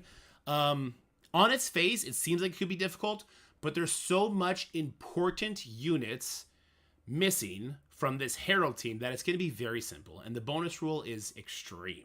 Get it? It's extreme. Okay, so you need to use X-Men characters on this node. There is a bonus to the extreme X-Men characters. Raid rules are active here, and there's also a bonus to Cabal. So the bonus to Cabal is that Ares and Emma are going to have the Cabal tag. This means that Leader's going to spawn them in with a bunch of buffs, including Safeguard. It means lots of extra healing. It means assist from Iron Patriot. What you don't have here, a big thing, is you don't have Namor. So it's not like if Iron Patriot crits, all of a sudden everyone's going to have speed up. Namor is who gives that, right? There's no Crucible rule active here, so it's not like they're going to get extra damage. There's no War rule active here, so it's not like Ares is stealing all your buffs. It's very tamed down. So for our main team, these guys are just going to blow over the node. We got Nightcrawler, Old Man Logan, and Gambit. +2. I don't care who the +2 are. Those 3 characters are going to walk absolutely over this. Why? The bonus to the Extreme X-Men is that the Extreme X-Men get 97% increased speed. Let that sink in. That's insane. Not only that, I believe they get damage, health, focus. They get everything. It's super overpowered. This is actually going to be way easier than it looks, right? This main team, from these 14 people, I need at least 5 of them to add to Spec Ops, Forge, Cyclops, Sunspot, and then they probably just go up to the higher tiers and they fill those in. We'll talk about that in a little bit. My Spec Ops team number 1, 5 players. I need these guys to use Old Man Logan, Cyclops, Forge, Gambit, and Sunspot. The reason I broke this one up into 2 different Spec Ops teams, it may not be necessary because of how strong the bonus rules are. I just didn't want any one player to have to Spec Ops both Old Man Logan and Nightcrawler, because I feel like those 2 characters become the soul of a team. Even though Old Man Logan's not going to get those bonus rules, just what he does speed bar wise and damage wise and control wise, I feel like I didn't want any one player to not have both of those characters, okay? So this Spec Ops team number 1, I need them to add to Spec Ops. They have to add Nightcrawler and X-23. Spec Ops team 1 on paper would be the more difficult team, because when you have Nightcrawler, Emma's useless. Nightcrawler has speed up on spawn. There's raid rules, so he's getting even more speed bar. He's giving speed bar out there. Any team Nightcrawler's on is probably going to walk over this very quickly, right? But because Cyclops, Forge, Gambit, and Sunspot are also, they got a lot of raid buffs, and they get 97% increased speed, they're going to activate Old Man Logan, and Old Man Logan is going to pop off with lots of assists, get lots of speed bar, and I don't think the Herald units ever get a turn if you use these 3 teams. All right, the second Spec Ops team, these 5 players, they're going to use Nightcrawler, Rogue, Sunspot, Forge, and Cyclops. We did allocate 10 Rogues to the last missions, and 5 to the Spec Ops, okay? So we're already down 15 Rogues. That still allows us to use 9 more Rogues. We're going to use 5 here. And then, you know, from the Spec Ops Team 1 or from the main team, that you can add an extra Rogue there if you feel like it, okay? But for this team, I need them to add to Spec Ops. 100%, they have to have Old Man Logan. And then I'll make them put in Wolverine and Sunfire as well, okay? And that's just gonna make sure that we're covering all the mutant bases. And then from there, we'll talk about, you know, where should the rest of the Spec Ops stuff come from. But before we do that, let's jump on over to node number 4. And I'll get rid of the Discord chat for this one. Node number 4. Astral or Pegasus is what you need to use here. There's bonus to Astral. There's war bonuses active. This doesn't affect Astral, because everything that Astral gets for war, they already start with in Battle World, right? Pegasus doesn't really get anything from war. They don't get anything, I should say. The enemies are Supernatural, Weapon X, and Old Man Logan. All those characters do benefit from war. You want to be replacing the Pegasus members every single time you get a new Astral member. Every single time you build up an Astral member to even close to comparable build level, you want to replace it. I do think there's an order to this, though. I think Doctor Strange is the first one you sub in over Ironheart. Ironheart doesn't do anything for the team without the raid rules. She just doesn't. Like, there's no speed bar. The stun is like, it can get dodged. It's just not a great character, right? Doctor Strange comes in, unavoidable special, which does so much damage now, and a revive. So when he's on the field, if rescue gets gibbed right away, Doctor Strange is going to get energy because it's part of his passive, and he'll revive her right away. And then you're kind of back on par, right? Moondragon replaces Iron Man Infinity War. Iron Man Infinity War's big draw is that he gives speed up. Well, Rescue can do that. And he also has a really strong AoE attack. While Moondragon has a much stronger AoE attack on her ultimate, okay? Ancient One replaces Darkhawk. Darkhawk becomes an energy battery for the team. You see there's a Morbius right there in the middle.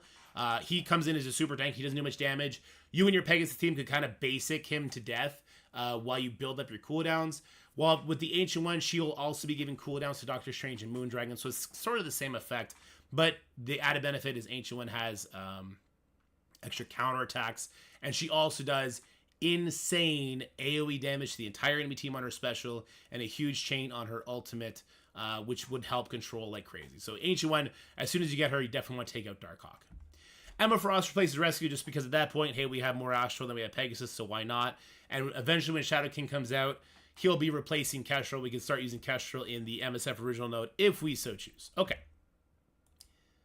That leaves us to the unmentioned Spec Ops. Obviously, we didn't cover all the Spec Ops characters here. What I did is I recommended teams, and from those teams, the units that were not being used, I had those players put the Spec Ops in. This just kind of helps you cross everything off without risk somebody else who might need an X-23, say, to lose it because the other people, they just wasted it, right? So it's just to try and make it a little bit more simple. So after assigning players to Spec Ops Teams 1 and 2, simply fill in the rest of the Spec Ops missions based on player capabilities. So let's take an example of that, right? So for my Spec Ops Team 1 here on node number 1, I have people adding the entire Undying team to Spec Ops, right? And so who do I have doing that? I have Beta Beat Ceci, Stocky, Kingsman, and Falco, and Yomi doing that. After that, I also had those guys do a different team. That's kind of extra. But after that, I was like, okay, well, what can these guys do that's kind of out of the way? It doesn't really affect anything, but maybe only they can do it, right? And then I came up here to Captain Britain, 5 yellow stars. Well, very few people were able to do that. Well, actually, not very few people. Normally, very few people would be able to do that, right? But I knew these guys could, so I went ahead and I slapped them in here as well. And as you'll see, like, I don't want to overcomplicate Spec Ops. I think that was a common mistake because we didn't know the room rules were going to be as powerful as they are. Like, adding War or adding Raid or adding Crucible to these stages is kind of absurd if you ask me. But it is what it is. It does make Spec Ops easier at least, right? So I kind of chose, like, groups of people to cover everything. And then at the end, I just sort of filled in whoever was missing because these characters, they don't matter whatsoever. So I thought this made things a lot more simple. All right, but I do want to talk about something exciting coming to the spreadsheet here that might actually automate it for you and make it even easier. LivePool is going to be working on a tool that is going to do the stages I just told you I did based on rules that we're going to implement in the spreadsheet. So we're going to implement a rule that says like this character, so whichever 5 players from this roster sheet have these characters the highest, it's going to auto-assign not those characters to their Spec Ops, but the opposite characters. So in the situation, once again, let me go back to the Undying one, where Beta beats Sassy, Stocky, whatever, we all have the strongest Hive Mind Skrull Odin team. Well, it's going to auto-assign us to Spec Ops our Undying characters. And so we're hoping to automate this so it's as simple as possible for everybody. And we're looking forward to rolling that out to you guys. We just got to come up with the rules we're going to assign to the sheet first. And when we get that done, we'll definitely do another video and we'll share that with you guys. So I hope this video finds you well. I hope that your Battle World journey, it's really boring right now because it's normal difficulty, which by the way, everything in this video is not for right now because you can just YOLO Spec Ops as long as everyone can meet the requirements. And one character can beat every single node, right?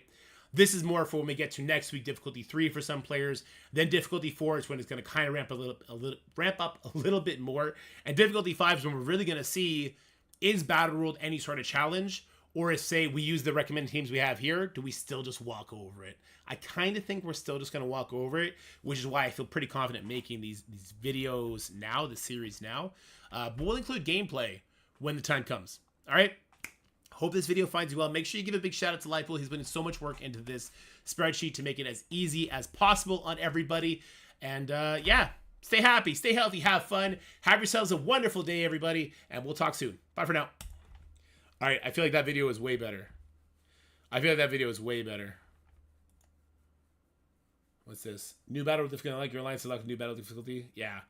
So you can go switch the difficulty now stock, but I don't think it's going to apply until after. It's been a long time, but I'm just saying, let's say they have had one whole year of focus on this game mode. The best they could do was copy CG's homework and make it worse. Yeah, it's the make it worse part that's kind of interesting, right? It's the make it worse part that has me scratching my head. Because all they had to do is come up with environmental gameplay mechanics. And I have to wonder if the spaghetti code is at fault for it. But I don't know. All right, I turned the music off. So, yeah. That video, by the way, was 18 minutes. It was shorter than the first one, which is good. I do prefer the video to be shorter rather than longer. I mean, it's close. It's like a minute shorter, but still shorter.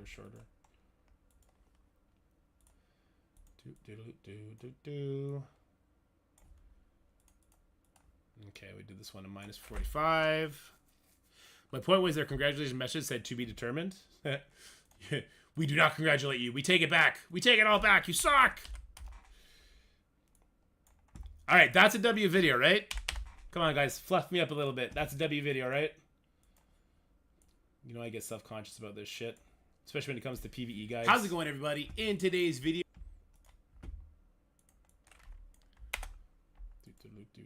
How's it going, everybody? In today's video, we're going to be starting a new series called The Battle Plan. And in the Battle Plan, we're going to be breaking down the zones node by node in Battle World, talking about replacement, right? So, Zombie Juggernaut just stops the speed up on spawn. So that's just going to make things so much simple. So I want as many alliance mates to have that simplicity as possible. It's going to put out to be our alliances. The type of any... All right, let's head on over to node number 3. And then, you know, just here. Us...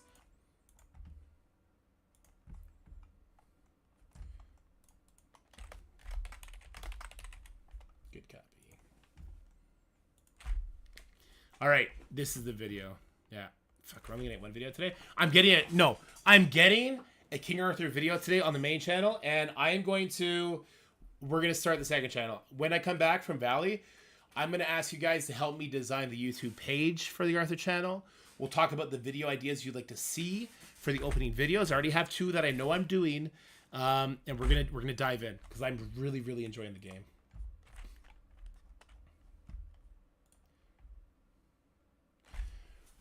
Ben, do you mind if I read what you said out loud? I'm going to read what you said out loud. Limited series ideas. I have 2 of them. First one. The good of Marvel Strike Force is when it's talking only the positive Marvel Strike Force current state and where it can still go. Interviews with current players on things they enjoy about the game. Its current state. Second one is called The Bad Marvel Strike Force. This is a candid, constructive video where you can use your viewers and other envoys plus to give short answers to questions. Same styles. It's meant to be taken the right way. We aren't anything mean-spirited. Just real honest takes and issues of the game. The community good list could be forged. Third is called Ideas and Suggestions. Some strategies, the other 2, but constructive theory crafting on making MSF the best game and can be all while remembering they are here for profits theory crafting ideas around ways that make them money while being more friendly to the entire player base. They just need to do skins, man. One of the strongest things Marvel Strikeverse has going for it is its art department. They just need to do skins and sell skins. We're talking about the Marvel IP here. People will trip over themselves to buy cool skin. Imagine buying the Aya Sidorak version of Colossus. Everyone would want it, right?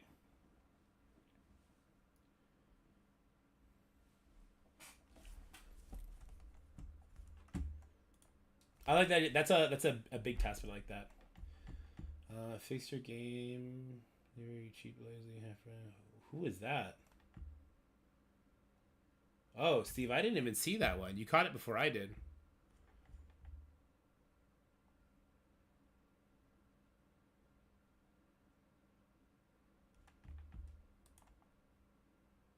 I didn't even see that one.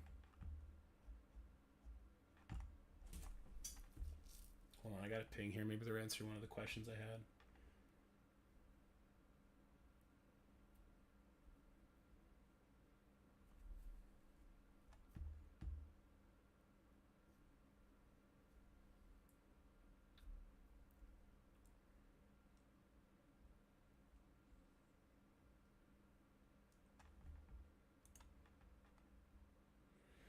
I got so many pings. Oh my gosh.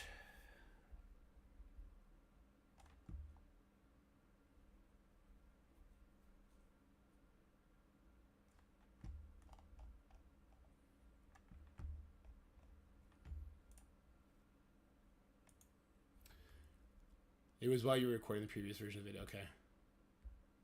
They were on Twitch. Okay. Well, let me go find it then on the YouTubes.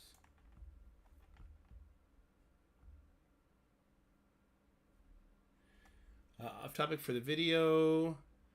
But if you were prepping for DD8 right now, do you think Illuminati with the 2 new Astral would be good? Or is the vibe that the team will take like 15 plus attacks? We're talking about Strange and... No, Strange is Cosmic. We're talking about Emma and Ancient One. I would not do Emma. Ancient One, maybe. I think I still like Nightcrawler and Black Knight, personally.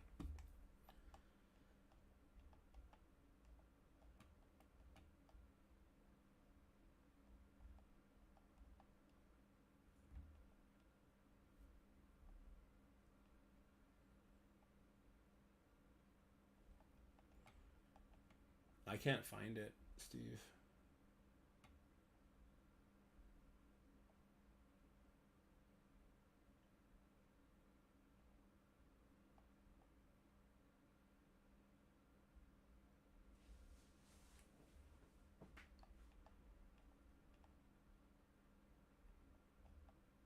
How long ago was it? I can't find it anywhere. Oh well. Wonder if ISO will even be needed on Astral for top difficulty? No. It'll certainly help. Yeah.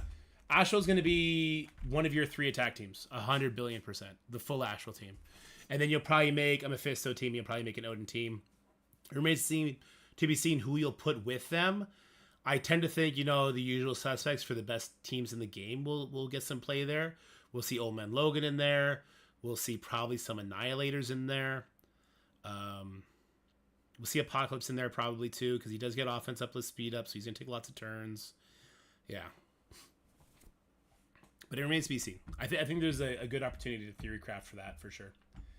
Okay, guys, I told Valley 3 hours. That was 2 hours and 40 minutes ago. So what I'm going to do is I'm going to head off the stream here. I'm going to be back in about an hour and a half, 2 hours. I think we do Zone 5, so that video is ready for tomorrow. And then we jump into King Arthur. How do you guys feel about that? Because we got to do the theory crafting for Zone 5, plus then we have to do everything we did here. But I think now that we have kind of the format down, we can get it done faster. That's the idea. Anyway. Okay, let me go find someone to raid off to. Rolf is doing Elden Ring. Is nobody doing Marvel Strike Force right now? Not a single person? No Crucible today, huh? Man, no Crucible kills the game. Wouldn't it be cool if there was a new game mode that was coming to the game that would be like cool theory crafting and like you would try different characters for different results and stuff? I think that'd be so cool. Maybe one day. Marvel Strike Force. Are any of these not sponsored? Let's go find that out first.